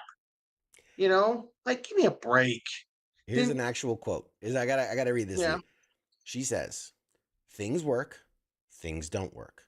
Everyone likes to act like they can predict if they're going to work or they're not. And the truth is, you can't. Things do badly, and then they blow up later on TikTok. Things do well, but then you watch them and you're like, this did well? There is no secret. It's about doing something good-ish and it hitting at the right time. Everything else is like a wish and a prayer. I'm not intimidated by failure, and I'm not intimidated by people having negative thoughts about something. I personally really loved Madam Web. I really enjoyed the movie. I thought everybody in it was great. Blah, blah, blah, blah, blah, blow smoke." I don't... Partly, things can hit at the right time and blow up. Sure. But I believe, let's say Back to the Future never existed mhm, and it came out today. Obviously, there'd be some minor tweaks because there's some things in there you just can't do anymore. But okay, yeah, I still say, with that cast, with that quality, with that direction, with that producers, that movie is a mega hit today. sure. Period. Not saying make a remake or whatever. I'm saying if that movie never existed and then came out today, that a good movie is a good movie is a good movie is a Yeah. good movie. Period. This idea of like, man, it's just, sometimes it hit. No. If it's But, bad but, writing, it's bad writing. but here's the other thing. There's a long list of Spider-Man centric characters, right? And Madam Web and those other Spider Women, right? They're Mhm. not at the top. Like, if I was going to go make a female centric Spider-Man movie, I would probably start off with somebody like Black Cat, who's got, I mean, I know the first thing that everybody's gonna say is, "Oh, it's a Catwoman ripoff." Yeah, you're not wrong, but you know what I mean. Yeah. I Black Cat would probably be one I start with, and then It's hard. It's hard. Yeah, it's hard. yeah, it Silk. is Silk is the latest in like a really good character written, and it works for the diversity and the right. gender and all that. But Whatever. the, but then the other problem is you're trying to do it without your key player, which is The main character. Spider Yeah. Man. Everything Yeah, comes from him, and you're not trying to have him in it. I was gonna say the oh man, what was that comment that I just had up there? Patrick said actors are like parents who think their baby is the prettiest thing ever when in reality it looks like a pug in a bassinet. Yeah, it's so true. All right, guys, not gonna go to commercial. We're gonna go straight straight in, into the interview. hard in, straight into the Hard interview. in. I'm gonna go ahead and mute Angry Elf and get him off screen. Um, and let me just say that this interview with Teryl Rothery is honestly up there. She's phenomenal. You're gonna love it. So I won't give you the hard sell. Without further ado, my interview with Teryl Rothery. Hey everybody, welcome back to Pop Culture Warrior. I am of course your host CQ, and tonight we have an incredibly talented guest joining us. She's an actress whose body of work spans across television, film, theater. You know her as the compassionate Dr. Janet Frazier from Stargate SG-1, the lovable Muriel from Virgin River, and the resilient Grace Sherman from Cedar Cove. She's also graced our screens in beloved sci-fi series like The X-Files and Babylon 5 and Supernatural. I am so pleased today to introduce my guest, the wonderful, the amazing, the dynamic Teryl Rothery, everybody. Yay! Hey, I want to take you with me everywhere. I love that intro. That was great. I mean, I could have really oversold it, but I feel like, your resume speaks for itself. You know, the people love you. When we announced we had our last show that you were coming on, people were like, "Oh my God, it's Stargate!" And people got excited. So obviously, we're very, very happy to have you on and appreciate your time coming on. Oh, thank you. It's my pleasure to be here. Absolutely. So the first question, as always, same with every guest, we want to get to know you a little bit better. What is your military connection? Through friends, actually. One of my dear friends I managed to meet through the show of Stargate because being, portraying Air Force military, we had actual military people on set with us to make sure that we were doing things right and by the book and all of that. And all these years later, I still managed to keep in contact with a dear friend who has retired from the Air Force, a colonel, and just an amazing human being. And I have really, really close friends who are also in another branch, not in Air Force, but also in the military. So, and I support the troops wholeheartedly. Huge supporter. Well, we appreciate it. Thank you so much. So being that we are a pop culture podcast / live stream / talk show, tell us, outside of your given profession, I'm always curious, what is Teryl? What does she geek out about, right? What's her pop culture fixation outside of, acting? Oh boy. What do I geek out? It's so funny. I had an interview a while back, not too far ago. But anyway, we were chatting about that and geeking out and the Stargate and the sci-fi. I love being a part of the sci-fi culture 100%. But and they were asking me, do you ever get starstruck? Like is there ever somebody you get starstruck about? And I said, no, not really. I mean, there was one, but that's another story. But it's I was walking down the street, and this is so funny, and it's a true story. I'll repeat it. The geeking out happened when I was walking down the street, and I happened to turn and I saw this person, and I went like that. And we made eye contact, and he smiled, and I was just like, and I kept walking, and then I said to my friend, I said, did you see who that was? And he was like, no. And I said, that's Daniel Sedin. Now, unless you're a hockey fan, you're not going to know who the Sedin twins are. But when it comes to hockey people, that's where I geek out. I don't know, maybe it's the Canadian in me, but I love hockey. My daughter plays hockey, and I literally geeked out because Daniel Sedin, I walked by him. Yeah. Stars, they're just like us. Right. I love it. That's a passion that us nerds will get. I'm a little split because I'm huge nerd, Marvel and DC and all these things, but I'm also a huge football fan. So I get it. I get where the geekiness can come out. Probably would. Sure. Yeah. Exactly. So one of the reasons, obviously, that we got connected and you're coming here is your upcoming appearance at Shore Leave, which I think is 45. I mean, God, they've been doing this forever. I know. It's an incredible convention. First, have you ever been to Shore Leave before? I have once before and loved it. I love it because there's also that closeness. We get to actually engage with the people who are coming by to talk to us. We get to engage with everybody. It's very family, but then, every convention, to be honest, that I ever attend, there always seems to be, everybody has their own little thing. They're just, and I think because I love going so much, I really do. And it's I mean, when you think about it, it used to be, I think they're doing other genres now, but it used to be the only genre who literally offered this sort of thing. Mhm. And the friends of Stargate, I call them friends. It's hard to call that word fan, but the friends of Stargate, let's say the friends of sci-fi, when they come, it's a treat for them. But for me, it's also a treat because if it wasn't for them following, we wouldn't have had the show that we had, and it continues to keep on giving. And I have, over the years, umpteen years of doing them, I have had people come up. I had a gentleman come up with his fiance and his mom, and we were in Germany, and he had this face on and he was smiling. And I said, "Hi, how are you? What's your name?" And we're having this conversation. And he said, "You probably won't remember me, but I have a little something for you." And he presented me with this photo that he had framed. And he was a little guy, little boy. And I was very young.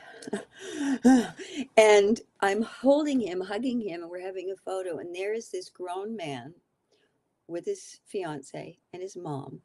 And I lost it. I just could not stop crying because that's the beauty of it. It's not just, "Hey, I really love your show, thanks," and then you go. There's a following. And a lot of this, I love sci-fi geeks. If I like your term, I'm one. Sci-fi geeks that also will follow in a romance show that I'm in. Like they are so loyal. They're so loyal, and I don't know if they even know how much that means. Certainly to me, I'll speak for myself, but I just need you all to know how that means so much to me. It's so true. Speaking on shore leave, and I've mentioned this a few times because we had Greg Grunberg who's going to be there as well, and we were talking about how each convention, has its thing, and there's the big ones. There's the New York Comic Cons and the San Diego Comic Cons, and then there's the smaller ones. There's the niche ones, and I've covered a lot of them. And I really feel Shore Leave is something special. It is probably the most intimate of Mm. conventions I've been to, where you really do feel like there's less of a I don't know, less of a barrier between you and the talent that is there. I have probably the best conversations I've ever had at any convention at a shore leave, and it definitely is one of my favorites to go to. And it's just a much more low key. Like there's the Yeah, rat race is kind of out of it, right? It's just yeah, yeah. people are just moseying along, and again, it's such a great fan base, such a great population of people. So I'm so excited you'll be there. Can't wait to see you Me there. too. Yay. It's gonna be a one, and it's so funny. We're so in sync. My next question was, do you have a favorite, like a fan favorite, or sorry, a gift that is your favorite from a fan? Did somebody bring you something that you loved, or maybe something you purchased at a convention? But you nailed the question, man. I got that. And then I've also had another gift where people, oh my gosh, it was somewhere in England, and this couple, she was pregnant. And then at another convention, the gift was, here she is. And there's this beautiful little girl, right?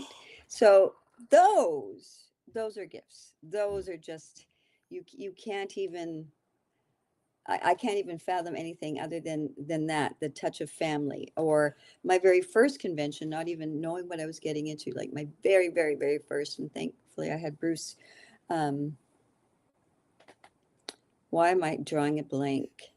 Age is happens a to bitch, us. isn't it? Complete bitch. Babylon, help me. Babylon Oh, 5, Bruce. Ha, you got it too. It's yeah, you put me on the spot. contagious. We know what you mean. I'll put a graphic on it later. My gosh, it's going to drive me crazy. Anyway, he was the man who took me through, showed me what we're going to do. You're going to be fine. You're going to be fine. And the next thing I know, I'm a maid of honor at a wedding, and they're dressed in a beautiful Babylon 5 attire. And Bruce and I are like literally legally signing documents because we officiated at, like, we were their maid of honor and best man at their wedding. That's amazing. That's incredible. Was Right? it Boxleitner? Is it Box Lightner. Boxleitner? Sorry, Bruce. Worked with him. We got it. We're good. We'll fix it in post. It's fine. But that's incredible. I love that. The idea that it's the moments it's the interactions, it's the memories that are Yeah. truly the gift. And for us normal civvies, we want the pictures and the autographs, but it's beautiful to know that like it's. I think that's been my greatest, my most biggest takeaway from getting to interview actresses and actors and comedians and everything. It's always the interactions that stay with them more than anything else, and I think that's so Yeah. cool. Yeah. So about you, like let's talk about you for a second. You've had an absolutely prolific career, television, film. Give us a kind of a look back. What is it that drew you into acting? To be honest, I don't know because what drew me in, I was from the age I was 4. I just Mhm. knew. I didn't know the term actor. I didn't know anything. I just knew that I wanted to be a movie star.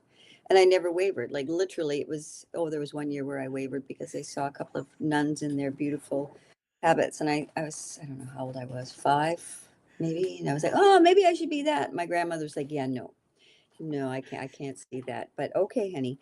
Anyway, that was it. I called it a costume. I thought I quite liked the costume, which I got to wear one year when I did sound music. So I digress. Uh, from the time I was 4, it's all I ever wanted to do, and I would create stories. I was raised as an only child, so my stories were mine, and it was through, Barbies or dolls or scenarios. Like I just would have this imagination, and I would literally create stories. And unbeknownst to me, there was also an episode 2 or a sequel to whatever the movie was, because I had continued. I on a different level would continue on. It was like this story arc that I would follow, not knowing what the hell I was doing, but I that's what I wanted to do. So I could not imagine not doing it. I love everything about it. I love the whole storytelling process. And that is, I just feel so incredibly blessed that, as you say, I've been able to work doing something I love, like literally getting up and can't wait to go. So I'll sometimes show up, an hour early. They're like, what are you doing here? I said, I'm just, I'm ready. You know what I mean? Seriously, it's a passion. It's a love. I So tell you, I tell the young people out there all the time. I said, uh, uh, in life, you can do the thing you love. A lot of times, you're not going to get paid well to do it, or you can do the thing that makes you a lot of money, and a lot of times, it's not going to be something you love. It's few and far between the people that can find their passion, their love, and then get paid well enough to do it. So kudos for you. You're winning. You're winning, man. Good job. yeah. That's the secret. I mean, and again, you have such a great career, and we could talk for hours. I know we're on limited time, so we're gonna kind of hit the highlights. Okay. Dr. Janet Frazier in Stargate SG-1 remains one of your most beloved roles. How did you approach playing such a compassionate yet strong character? Gosh.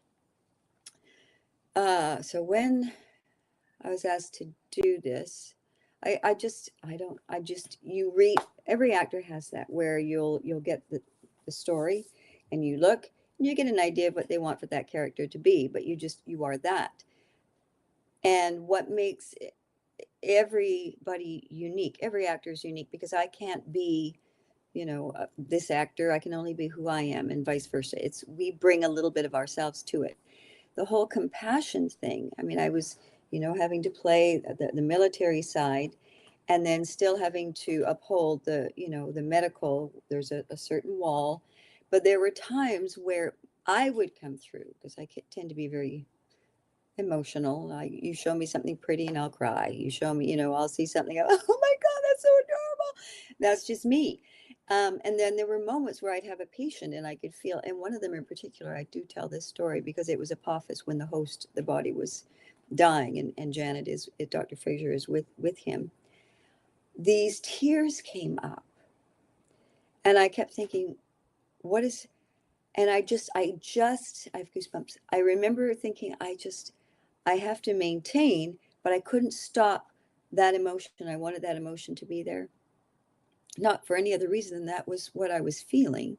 And they kept it in. You could see where her eyes, but that is the compassion. So here is this evil, you know, person or entity in this body, but it just happened. It was so, Peter did a beautiful job. There's, as he's lying there, and our makeup special effects with the foggy lenses, as this host is aging, it just touched me, and I loved the fact that they allowed that. Like they could have taken a different take, but they brought that in because that is who Janet was. It was lovely to see her over the years and her story arc. You got to see so many facets. You got to see the logic. You got to see the mama bear, with Cassie, and you got to see a little bit of flirtation. Sadly, it was at her demise. It was, down she goes. She finally starts flirting, and down she goes. Um, but you got to see a lot of that, right? And that's again a testament to the writing and also the whole story, because it's about constantly, you hear it all the time, but that's no other way to best describe it, is peeling the onion. It's just constant, and you can take little layers, you can take the big ones, but there's always going to be something new exposed, something new to show, right? No, that's so true. And I love how in sync we are, because my next question was, how did your character evolve over the course of the show? And then what impact did that have on you kind of personally? Like, what did you take away from that experience? Well, all of that I got to experience. I got to show those layers, right? Thanks to the writing, showing this, she now has this child, showing all of that, showing sense of humor, showing her deep family friendships with the core of people she works with all the time. Um, yeah, I don't know how else to say it. We sort of, like you say, we doubled over there, Yeah, but we're connected. I love it. We're best friends DQ, already. look at us. So speaking of that too, that role, your chemistry with Amanda Tapping, it's often praised everywhere. Do you have any memorable moments that you could share in working with her? Oh my God, there's so many. First of all, I mean, to walk with her, she is the consummate professional. Mm. She never misses a beat. Never. I mean, we've all faltered. I don't think I've ever seen her falter. Rick, Rick is Rick. I mean, I think those would be the funny moments where we would have moments where we would lose it, those moments, and the majority of our moments, Amanda and Teryl moments, we're always behind the scene, like loading up, getting ready, and they're setting stuff up, and then we'll break into Minnie and Turlene, and we'll be doing something, and then we'll do something else, and then we're laughing and we're laughing, okay, we got to go in action, and then we're back to our characters. So that's where we had all those moments where we'd laugh our pants off, like crying, laughing, just crazy laughing, and then crying because something will touch us, and then we're both gone. We'll just, um, but funny moments, there's just so many. I think one of my favorites, everybody was so pissed at us, Christopher in particular. I think it was 2010, the futuristic one. Isn't that funny to say that now in 2024? Where we were in 2010, and so Christopher's in the robes. I don't know if you remember that Mhm. episode. And we're in a circle, and sometimes when you're shooting in a circle, we have to cheat as actors just for the logistics of camera and storytelling.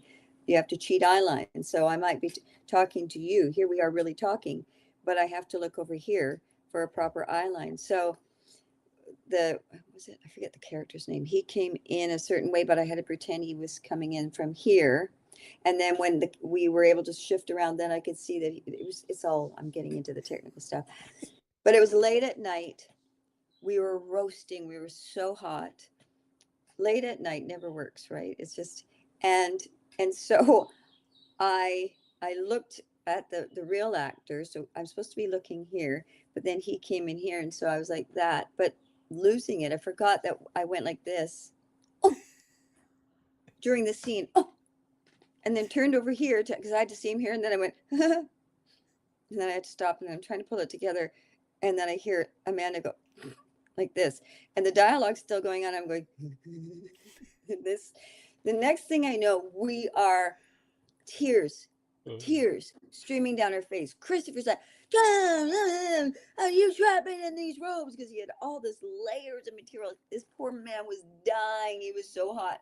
And we lost it. And to make matters worse, because we could not stop, makeup was, it was like, oh, the director, like, and he never gets angry, and he wasn't angry, but he was like, come on, guys, because we just lost it.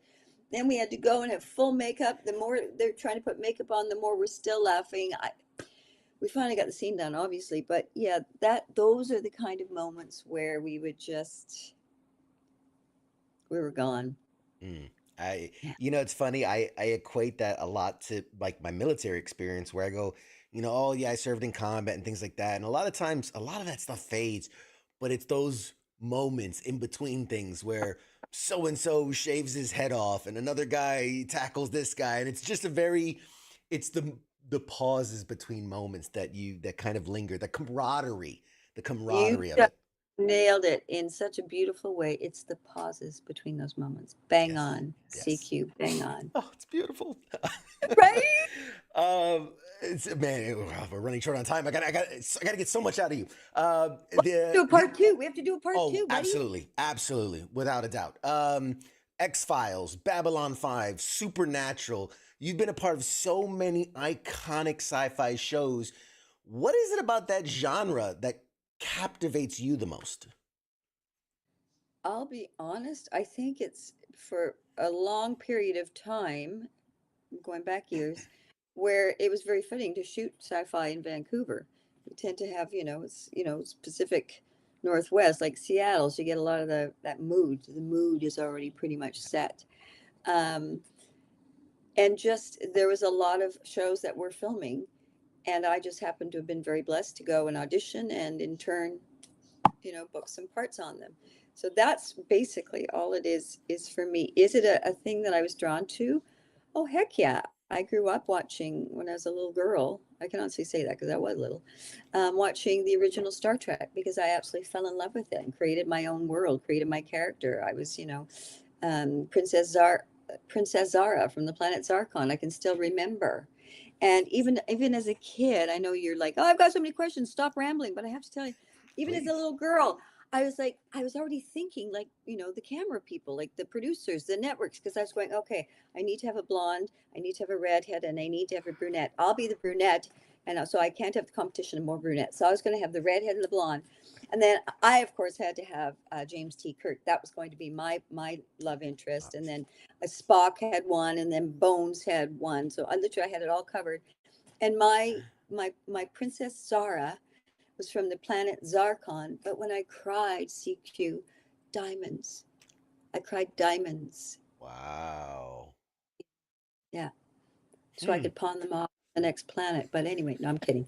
But it's just, little girl. And I had my Pez dispenser.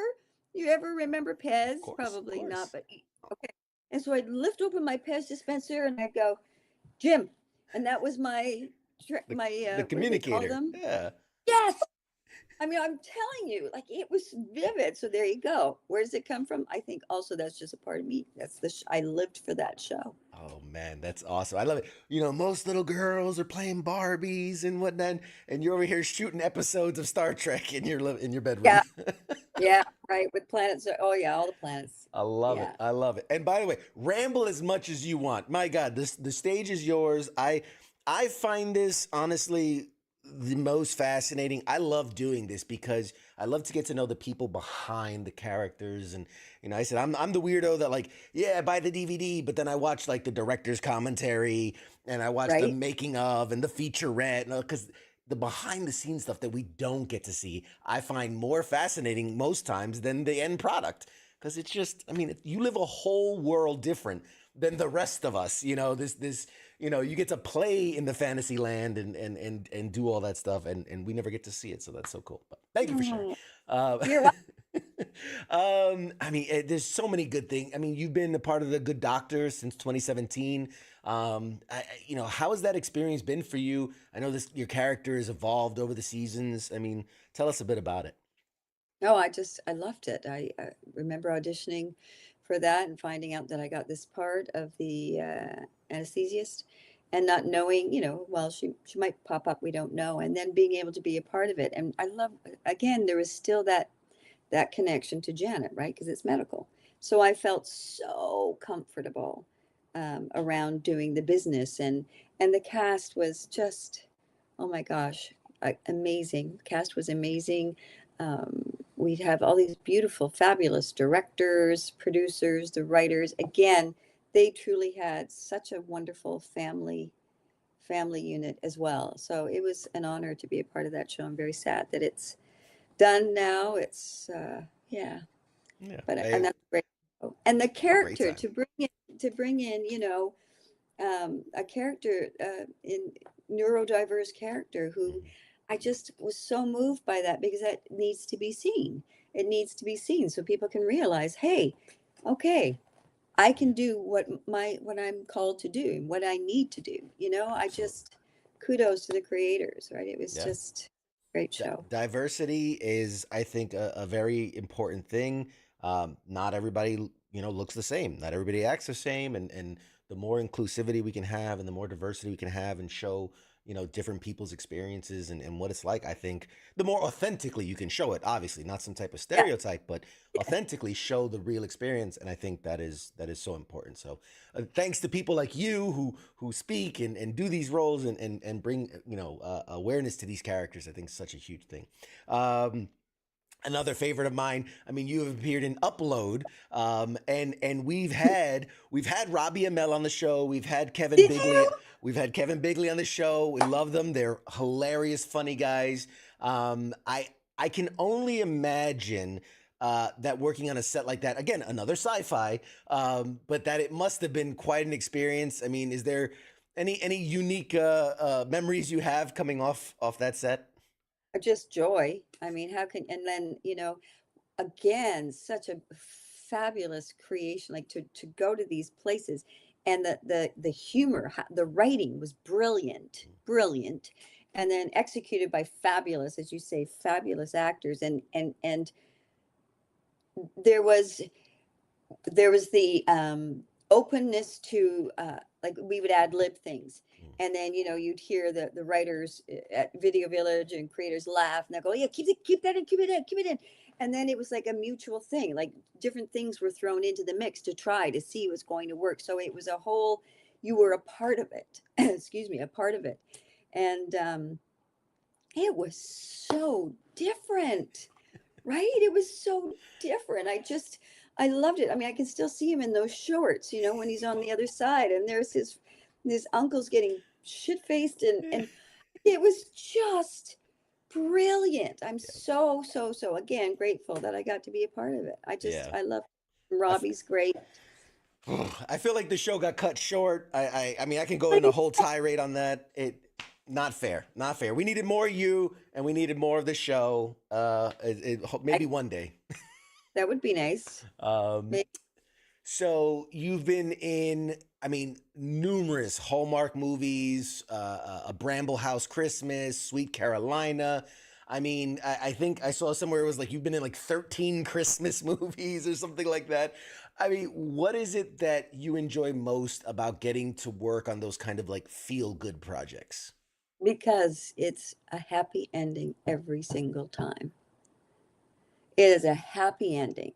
And it's, I think back to when when I was a kid, and you'd be going shopping, and we'd be looking at Christmas cards, and I would look at the cover, because again, my mind as a kid going, oh, I wish I could crawl inside that card. It's so pretty. I just want to be there. And it's like looking at a card and having the ability to go and be inside that town, right? And there's always humor, there's always something touching, and it's always a happy ending for the most part. There, it's shifting, because it's sadly, but it's such a beautiful way to escape. Because if we don't want to escape, let's just put the news on, right? We don't, right? Do you know what I'm saying? If you want to be But depressed, put on the news. and when you you just want your soul, your spirit to be uplifted, and you want to see beautiful sets and beautiful locations and colors, and I mean, it's just, it is such a fabulous formula that I would never tire of that whole genre, Hallmark genre. It's just a lovely family feel good. I love it. Love it. Yes, we've had Ashley Williams on the show, who's another phenomenal actress who's done Oh God. who lives on the Hallmark Channel now. It seems like great actress. Everything you just said is exactly how I feel about like superhero movies, right? Like if I want to be depressed, I'll turn on the news. I'll watch reality TV. But if I wanna feel like good triumphs over evil and that there's hope in the world. I watch Marvel movies because DC is just depressing. Their Right. characters are so something. Anyway, I mean, you've been on Arrow. You've been on Arrow. They're very moody over at DC. I don't know. I like Marvel. I like my cheerful superheroes. Yeah. Man, we got you a couple more minutes. You've also done extensive, voice-over work. I mean, you've voiced many characters, Barbie, and a few others. How for you, like, what's your kind of experience, right? When you're being offered a voice role compared to, the on-screen stuff, like, how do you prepare differently? Like, what's the process for you? The only preparing differently is that I don't need to. If I want to show up in rollers and pajamas, I can. So that is the gift.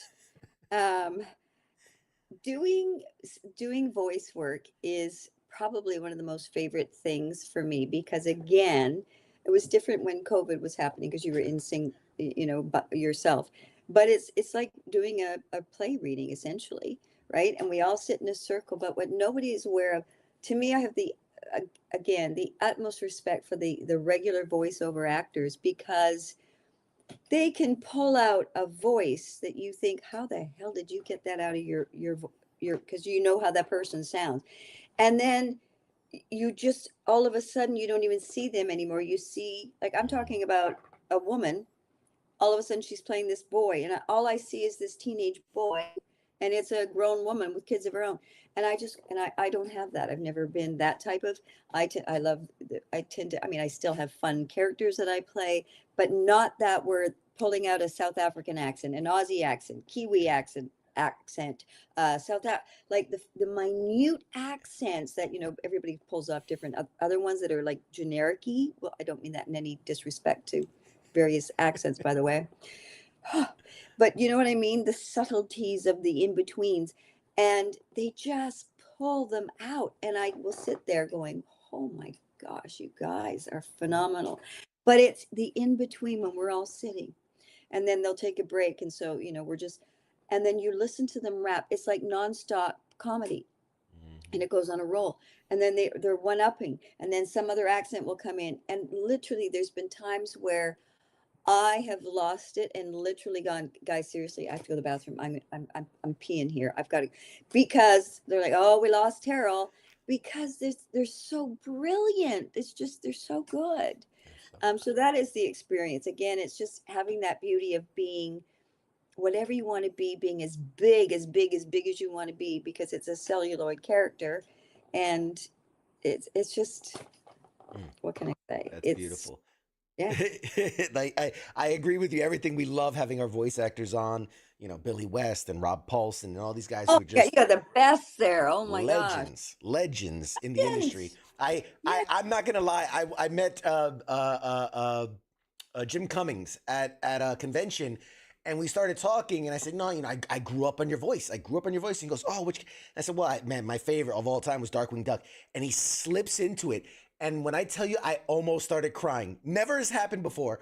It's like he reached in and touched the child inside of me. Oh, And I was like, you got to stop because I'm going to weep. And it's not normal for a grown man to start weeping at a convention. Well, maybe at a convention. Yeah, maybe. I, But it's you beautiful. should. Isn't that because it takes us back, It's amazing. right? It's a Takes us superpower. back. It Absolutely. is.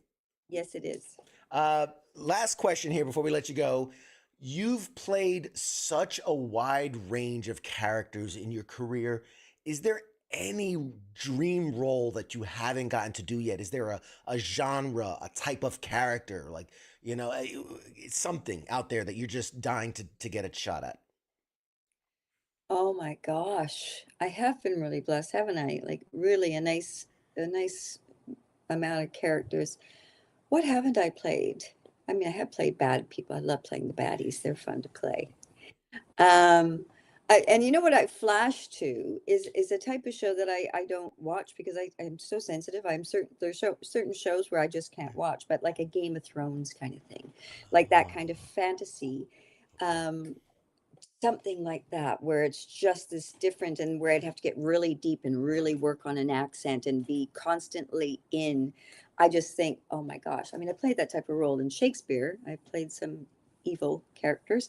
But it would be so fun to have that whole thing, that whole feel, that whole look. That would be Absolutely. that would be There are something. lots of Yeah. corsets, lots of multi-layered gowns, Oh, big I've big had wig. record before. It was a show called Dead Man's Gun. I don't know if you remember. It was I don't with, think and so. my character was with the late John Ritter, like great Oh, John Ritter. Oh my God. We worked together twice and I just love him. But I was in corsets and literally by the time you ended the shoot, like 7 or 8 days later, your body does change. yeah. And I had to not drink too much water because it's huge. You cannot go to the bathroom by yourself. And it's no wonder that when you read through history books that they would just let it go under their dress and they'd have what were those things called? They wore their metal when the Oh, men went to war, the chastity chastity belt. belt. And Yeah. they'd all be rusted. Well, hello. Okay, I digress there. Not where I thought the conversation would go, but I'm so happy it did. This is going to be great clickbait later. Uh, Hear Terrell's take on chastity belts. Before we let you go, where can people find you? Are you active on any of the social medias? How can they support you? How can they follow you? Is there anything you want to plug moving forward? Well, we've just wrapped filming season 6 of Virgin River, which is on Netflix, and it was another. I mean, we're keeping fingers crossed that we will be back, and but so they can watch that on Netflix. The first 5 are certainly out there. 6 won't be out for a little bit, but we'll keep you posted on that. Yes, you can find me TerylRothery.com. I'm on Instagram as well. I think I'm on Twitter. I just very seldom go to that. I'm not very good at the whole social media thing. But yeah, just Google and you'll find hopefully the real me. If there isn't a blue check, then it's not me. Yeah. Perfect. You nailed it. I mean, with that, I want to thank you sincerely. I really do hope that we get a part 2 to this because, again, you have such an amazing career, and I think there's more to you than just this. I mean, we could have touched on the dancing, growing up the dancer, and your time in growing up coming from Canada. And there's just so much to you, and I only want to do it justice. And I truly, from the bottom of my heart, I appreciate your time, and I can't wait to meet you in person at Shore Leave. I cannot wait. I'm going to hug you. I'm a hugger. Excellent. So, I can and take it. I cannot wait. And yes, I won't make you promise because when I promise, I can't break a promise. But I'm going to hold you to that fabulous thought of a part 2 because I would love a part 2. And we'll have to catch up when we're at the convention if we have time because we can sit. I just have a feeling you and I would never stop. It'll be I'm guilty. right. I'm guilty of it. Yes, I love I'm guilty. Yeah. Awesome. Well, ladies and gentlemen, this has been my phenomenal guest. This is not the last time you'll see her here. The amazing, the incomparable Teryl Rothery, everybody. Yeah, I'll give you the last couple seconds here. Say goodbye to the audience, and we'll toss it to a break. Bye, everybody. Thank you for watching. Awesome. All right, guys, we'll be back with more show right after this. Hey, we're back. We're back. Like I did the quick hat change. It's magic. Woo! Let me make that adjustment there. Let's bring back our guy, Angry. Yes, bring me back. There we go. Hi. There he The is. show can continue. I'm The back. I'm back, baby. Notice anything different? Notice anything different about me? Yeah, you're branded now. You've been branded. First off, let's give it up for the incredible Teryl Rothery. Yeah, that was pretty good. She is such an absolute delight. It was just as fun watching that interview as it was when I did the Yeah. interview. She's incredible. She's so lovely. Um, damn, people coming after you, dude. Where's Mad Mike, best co-host of 2024? What do you mean, best co-host? This. Hi, everybody. Oh man. It's such a chore being here. I'm the one that's excited. I'm like, oh, it's Tuesday night. I get to co-host again. I clear my schedule. I tell people, no, I can't do this. I'm pop culture warrior. Mike's like, He's like, we're doing this shit sounds like again. Harrison Ford. My God. Are we still doing this shit? Nobody watches. You know what I think is I'm like everybody's watching. As we're getting ready, I'm like throwing this out on the socials, like trying to get people in, and then I'm thinking it's a conversation with two buds that people get the text in and be like, hey, did you ever think about doing this, that, or the other thing? Hey, CQ, what about Listen, whatever. Don't let them get to you, buddy. Don't let them get to you. They're just drinking. They're just drinking that haterade. They just. Can you put that rant? Can you put that rant thing back down? I need a rant. No, don't do it. There you go. No, rant over. There you go. Haven't brought one of Sorry about those. it. Haven't brought one of those in a while. I've been saving it. Yeah, you haven't.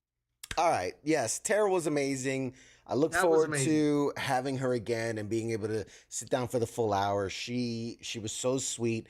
Off camera, she was so apologetic. She's like, I'm so sorry, I have to cut it short. Something came up and this and that. But she's like, she even said, she's like, I had such a good time. That was so much fun. I really want to do it again. So we'll definitely have her back next week. Maybe not. But in the future, let her finish. I think she said she just finished season 6 of her show. And so we'll give her some time, let it come out. And then, This is my proposal for 2025. The Revenge of the Guests. Have every guest that comes on, it's a repeat offender, and have them, do your part twos the whole year. Repeat offenders. Maybe not the term we want to use in modern times, repeat offender, but first guest Kevin Spacey. Let's we'll just say repeat guests, people that have come on before. But I digress. The Revenge of the Guests. I know why we have whatever it was. I looked at the numbers a minute ago. There were over 100 people watching live across all of social media. I can only assume it's for how entertaining we are. Oh wait, yes. No, it's because y'all want some free shit, and I think it's about time to give out free shit. Hi Jenny. Jenny's waving in the comments. Hi Jenny, wave back. We have been so fortunate to be sponsored all month. Let me pull up the little boop by Hit Parade. Yep. Put your branding on. Awesome folks over at Hit Parade. I really, honestly, we've talked up a storm, and honestly, they deserve it. They came out above and beyond for us. Dude, Hit Parade is legit. I've been dangerously close. It is absolutely legit. Voted best repack. I can never say this sentence in one shot. Best repack brand of the year 3 years in a row at Beckett's Industry Summit. There, got it out. I'm ready for my commercials. But obviously, one last time, this whole week we've had a Facebook post available for you to like, share, comment on. And if you liked us, if you liked Hit Parade, you were entered. And I think it's about time for us to do a giveaway, a selection, and an unboxing all in one tight little package. Just like you, all in one tight little package. I am a tight little package. Yeah. So let's do this thing. Let me first start off with I'm gonna share. Where's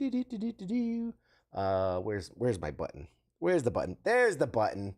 Hey, there's the button. There's the button. Oh, look, we're in an octagon. You're in an octagon, baby. Let me No shuffle.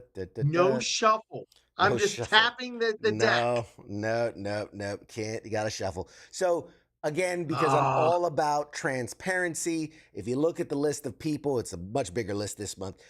Right at the top, anybody with the letter P next to it, those are our amazing, awesome, incredible, wonderful, stupendous Patreon supporters. You know, the different levels: P1, 1 entry; P2, 2 entries; P3, 3 entries on top of whatever giveaway we're doing. So they're going to be there regardless of whatever the get in was. Now, outside of that, and I'm going to scroll because that way, you know, people are like, I wasn't in there. I'm going to scroll slowly.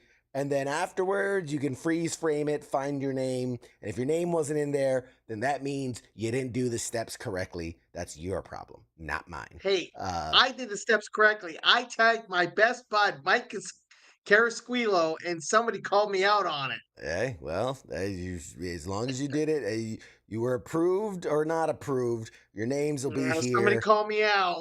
I mean, hey, it is what it is. But there you go. All the names, plus our wonderful Patreons. And I'm going to start shuffling and shuffling and shuffling and shuffling. And I'm an angry elf. Just stop. Okay. Well, then I guess it's time for us to select. I am so nervous. Greg says, I've already won according to the messages I've got. We all won. Yes. Our care packages are already in the mail. Already in the mail. All right, people. Here we go. Good luck. Godspeed. And stop. Here we go. It looks Who's gonna win? like Who's gonna the winner is gonna be. Oh, it's gonna be close. John C. Smith, ladies and gentlemen. John C. Smith. There you go. Congratulations to John C. Smith. Tag him in the comments, yada, yada, yada, all that stuff. Let's go ahead and pull up this one, which is the prize wheel, which again, there's only 3 prizes left. These are just the same 3 prizes repeated over and over and over to make them fit it all in the wheel. It is the, one last time, it is the pop vinyl. It is the Star Wars sketch card. And it is the autographed movie script. I don't think there's much more to say to it other than let's spin that wheel. Spin that wheel. All right. Spin that wheel. Here it goes. Everybody with me. Spin. Spinning. It's spinning. And the winning prize is...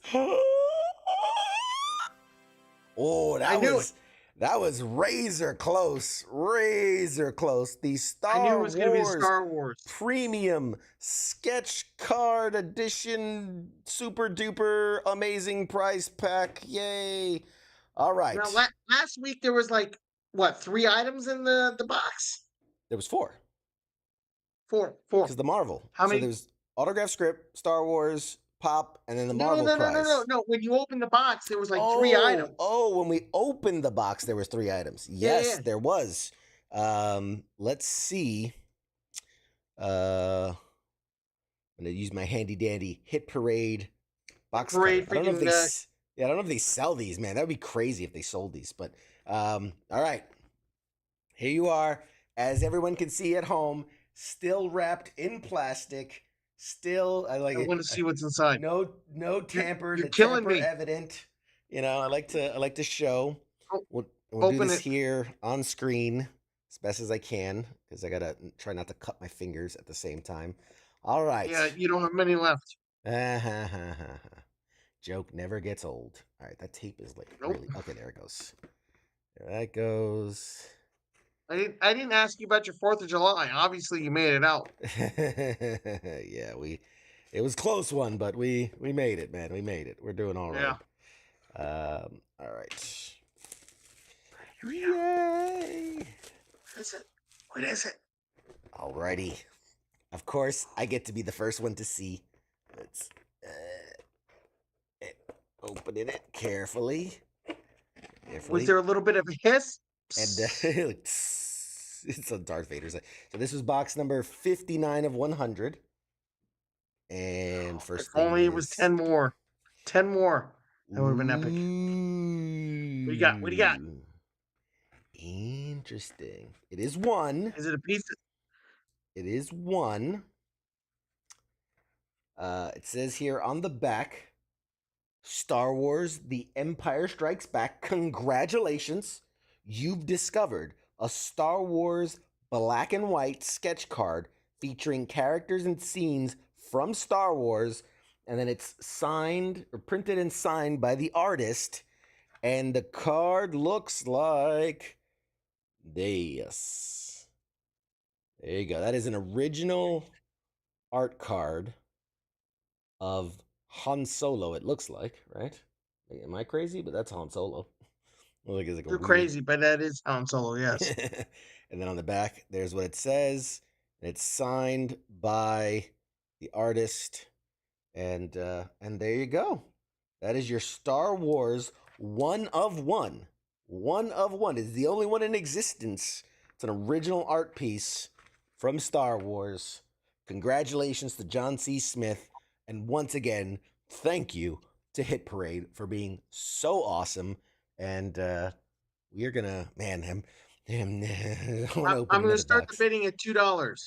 Start the bidding at $2. That's up to John C. Smith. It is his prize. I cannot negotiate for you. You have to reach out to him.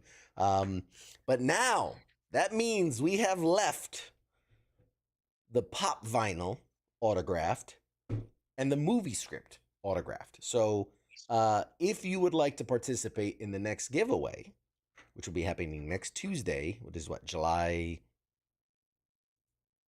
16th, it's going to be a TikTok giveaway. So tomorrow I will post a video on TikTok, and it will very clearly say, this is the giveaway. This is the giveaway video. Like, share, subscribe, whatever, all that stuff. And you'll enter your chance to win. So keep an eye out on TikTok for that video. And best of luck. Thank you for everyone who entered. Don't forget, go to Hit Parade, WTF-NR20. Get you $20 off 100. Not 20% off, Angry Elf. You get $20 off any order of 100 or more. 20%, $20, same difference. Big difference. Same difference. Money's come off. It's the same thing. Monies and monies. But there you have it. Another wonderful episode of Pop Culture Warrior. Big, again, thank you to Hit Parade for being such an awesome sponsor for the month. Super huge thank you to Teryl Rothery for just being an awesome human being and coming on the show. And yeah, man. And to you, Angry Elf, for hanging out with us, man. I try. I appreciate you. I appreciate you, buddy. You're a cool dude. Now, no matter what the chat says, you're a cool dude. I know I am. My mommy tells me every day I'm yes. Oh man. Any last things you wanted to cover before we call it a night? Ooh. Agatha. Yeah. What did you think about that trailer? I don't want to go in deep detail. Surface response. Surface thoughts. First half, I was in it. I was feeling it. I was grooving with it. I don't know. Second half, I don't know. I mean, I tell you what, I could pull it up right now. I've got it ready to go. Y'all in the chats, have y'all seen the Agatha trailer? Do you want to see it before we call it a night? I mean, it's up to the chat. I'll let the chat decide. We'll give them a second. I would just say it looks like something that if I get bored in September or October, I might watch it. Okay. Oh, Billy says yes. Billy says no. Says yes and no. I don't know what that is. I got send it. I haven't seen it. I run the whole gambit. Okay. Well, if that's the case, then you know what? Let's do that. All right. Roll that beautiful bean footage. Roll that beautiful bean footage. Let's see. Where's the button at? There it is.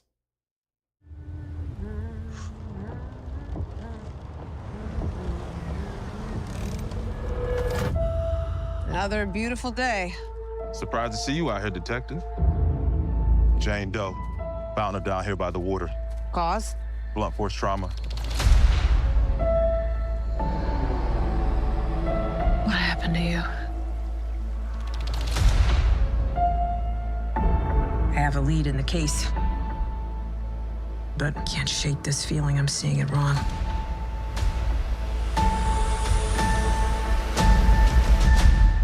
Is this really how you see yourself? That witch is gone, leaving you trapped in her distorted spell. Claw your way out.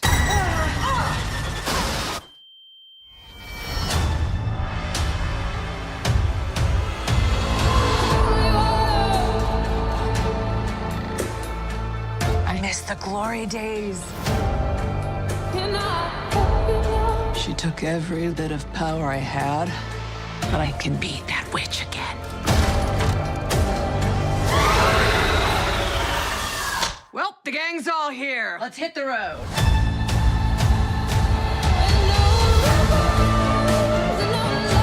I'm gonna walk the witch's road. The road is a death wish.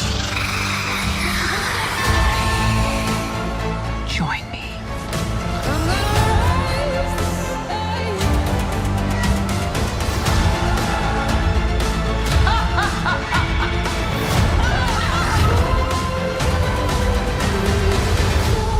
What witch in her right mind would join Agatha Harkness's coven? Not looking for right-minded witches, as it happens.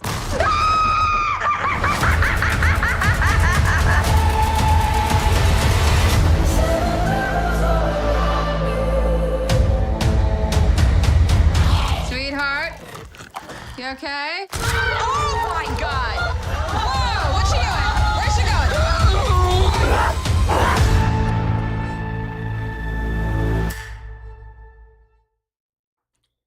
And there you have it, folks. And there you have it. Agatha all along. Let me be clear.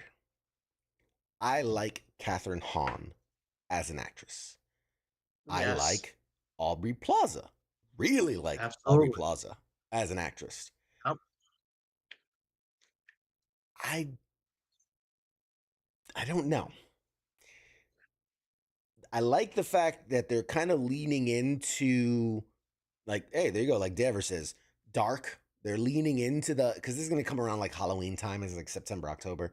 They're leaning into the witchcraft and the dark. They're using Catherine Hahn as they do, which is, comedic while still being menacing. I don't know, man. I don't know. Something No. feels off about this one. And I said, the first half of the trailer, they actually, I was kind of digging it. I can't put my finger on it.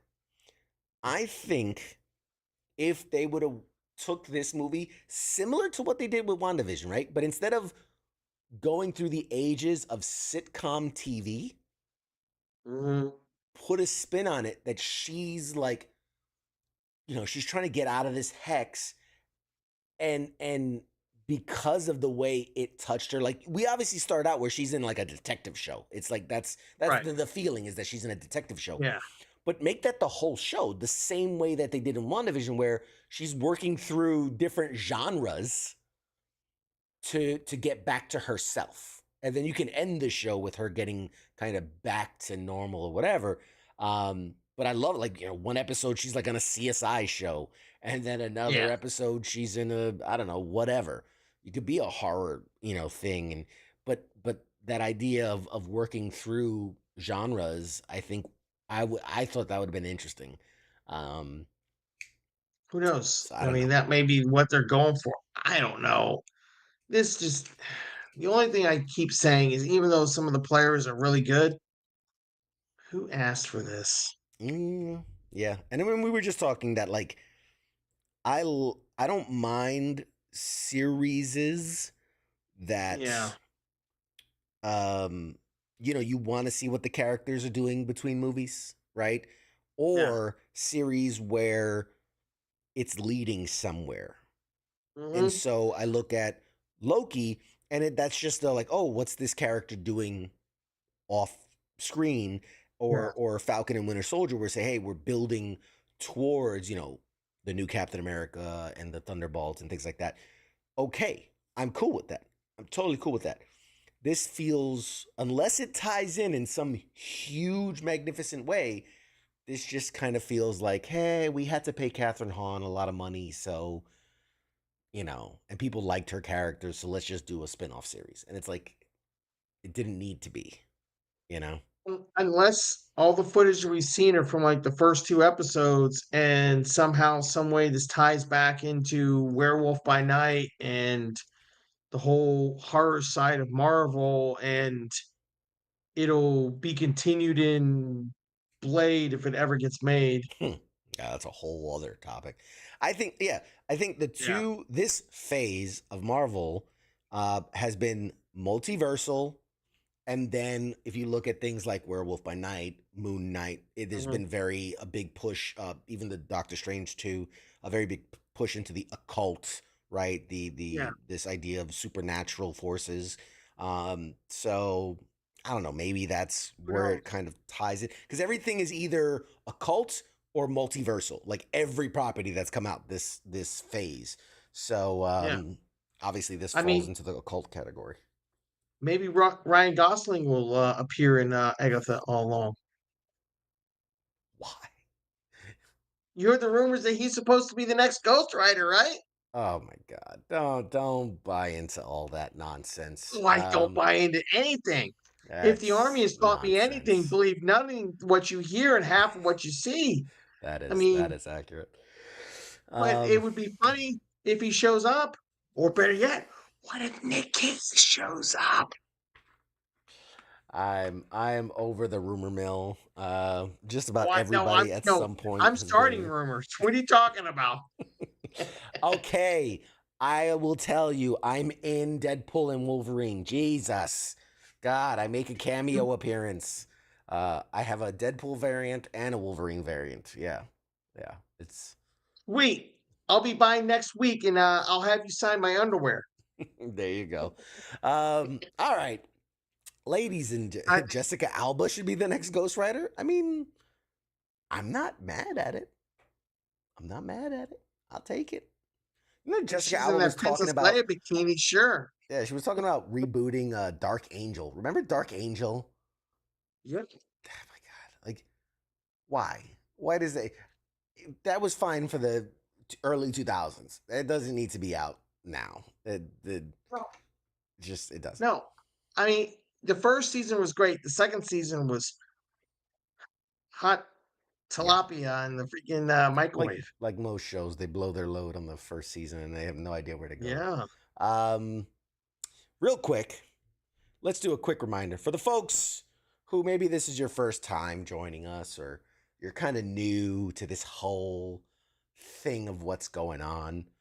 Let me introduce you to the slate of programming we have here at WTF Nation Radio. It starts the week off on Sundays with the Sports Bar, and that's with King and with Coach. And they're, bringing you all those sports news with the balls and the bats and the hoops and the posts and the referees and umpires and all that stuff. They do that. They're good at that over there. Then we move on to Mondays, the Monday edition with Ice and Massey. And boy, howdy, do they put on a good show. And that's where you get all your news, your commentary, your discussions, your debates on what's going on in the world today. Yes, Davers and Pucks. Can't forget the Pucks. Then you got Tuesdays right here. CQ, this guy. And sometimes that guy. Angry Elf, And other It's times me. the other guys. And we tell you, stuff about things and things about stuff. And sometimes we give stuff away. sometimes we promise everybody stuff, even though it's not really us. But that's neither Is here that nor there. Nigerian prince again? That damn Nigerian prince. Wednesdays, you got the Smoke Pit. That's Radar and TZ. God, they do good stuff over there. I really enjoy watching them work. So tune in tomorrow night for the Smoke Pit. They're fun. They're fun.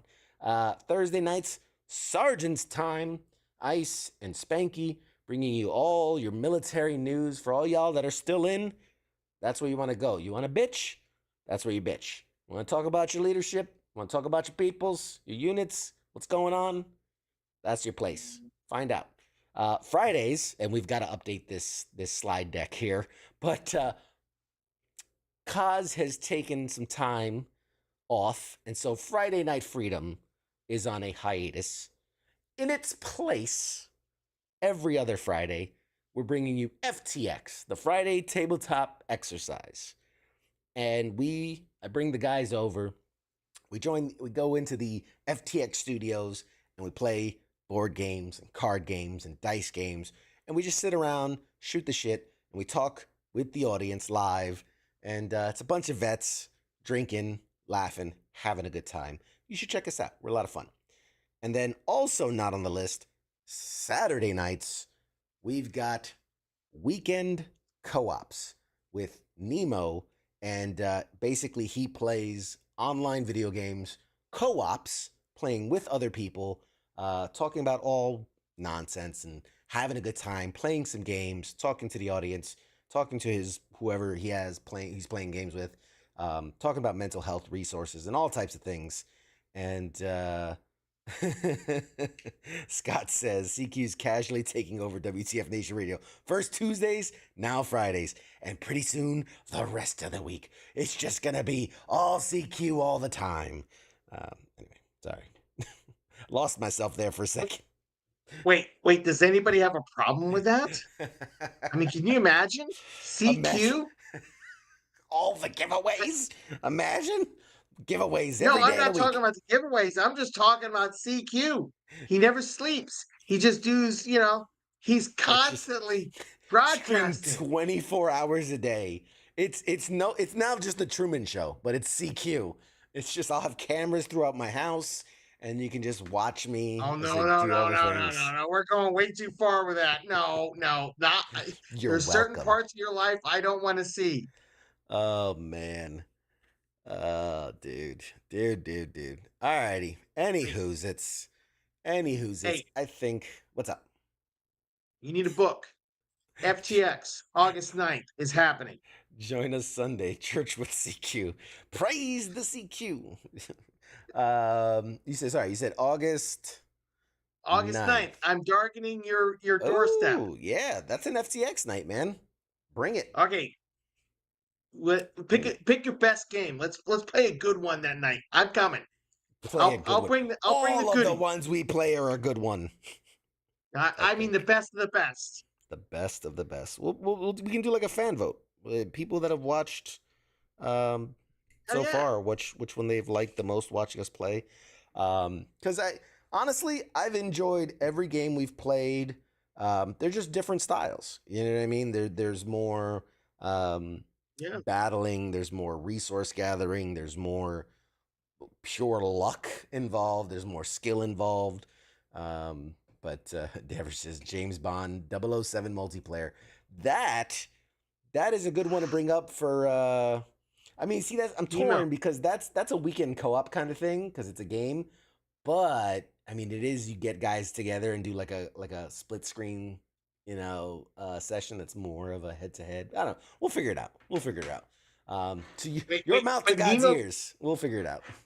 But Nemo cameos on your FTX, right? He does. Yeah, we can do like a crossover. Yeah, maybe that could be a multi-night event. An FTX weekend co-ops crossover event. Just says Counter-Strike LAN party. God, man, I miss the old LAN party days. CQ, do you remember the days sitting in? I know. Yes. But sitting in Afghaniland playing Halo 2, I know Billy Bunting does.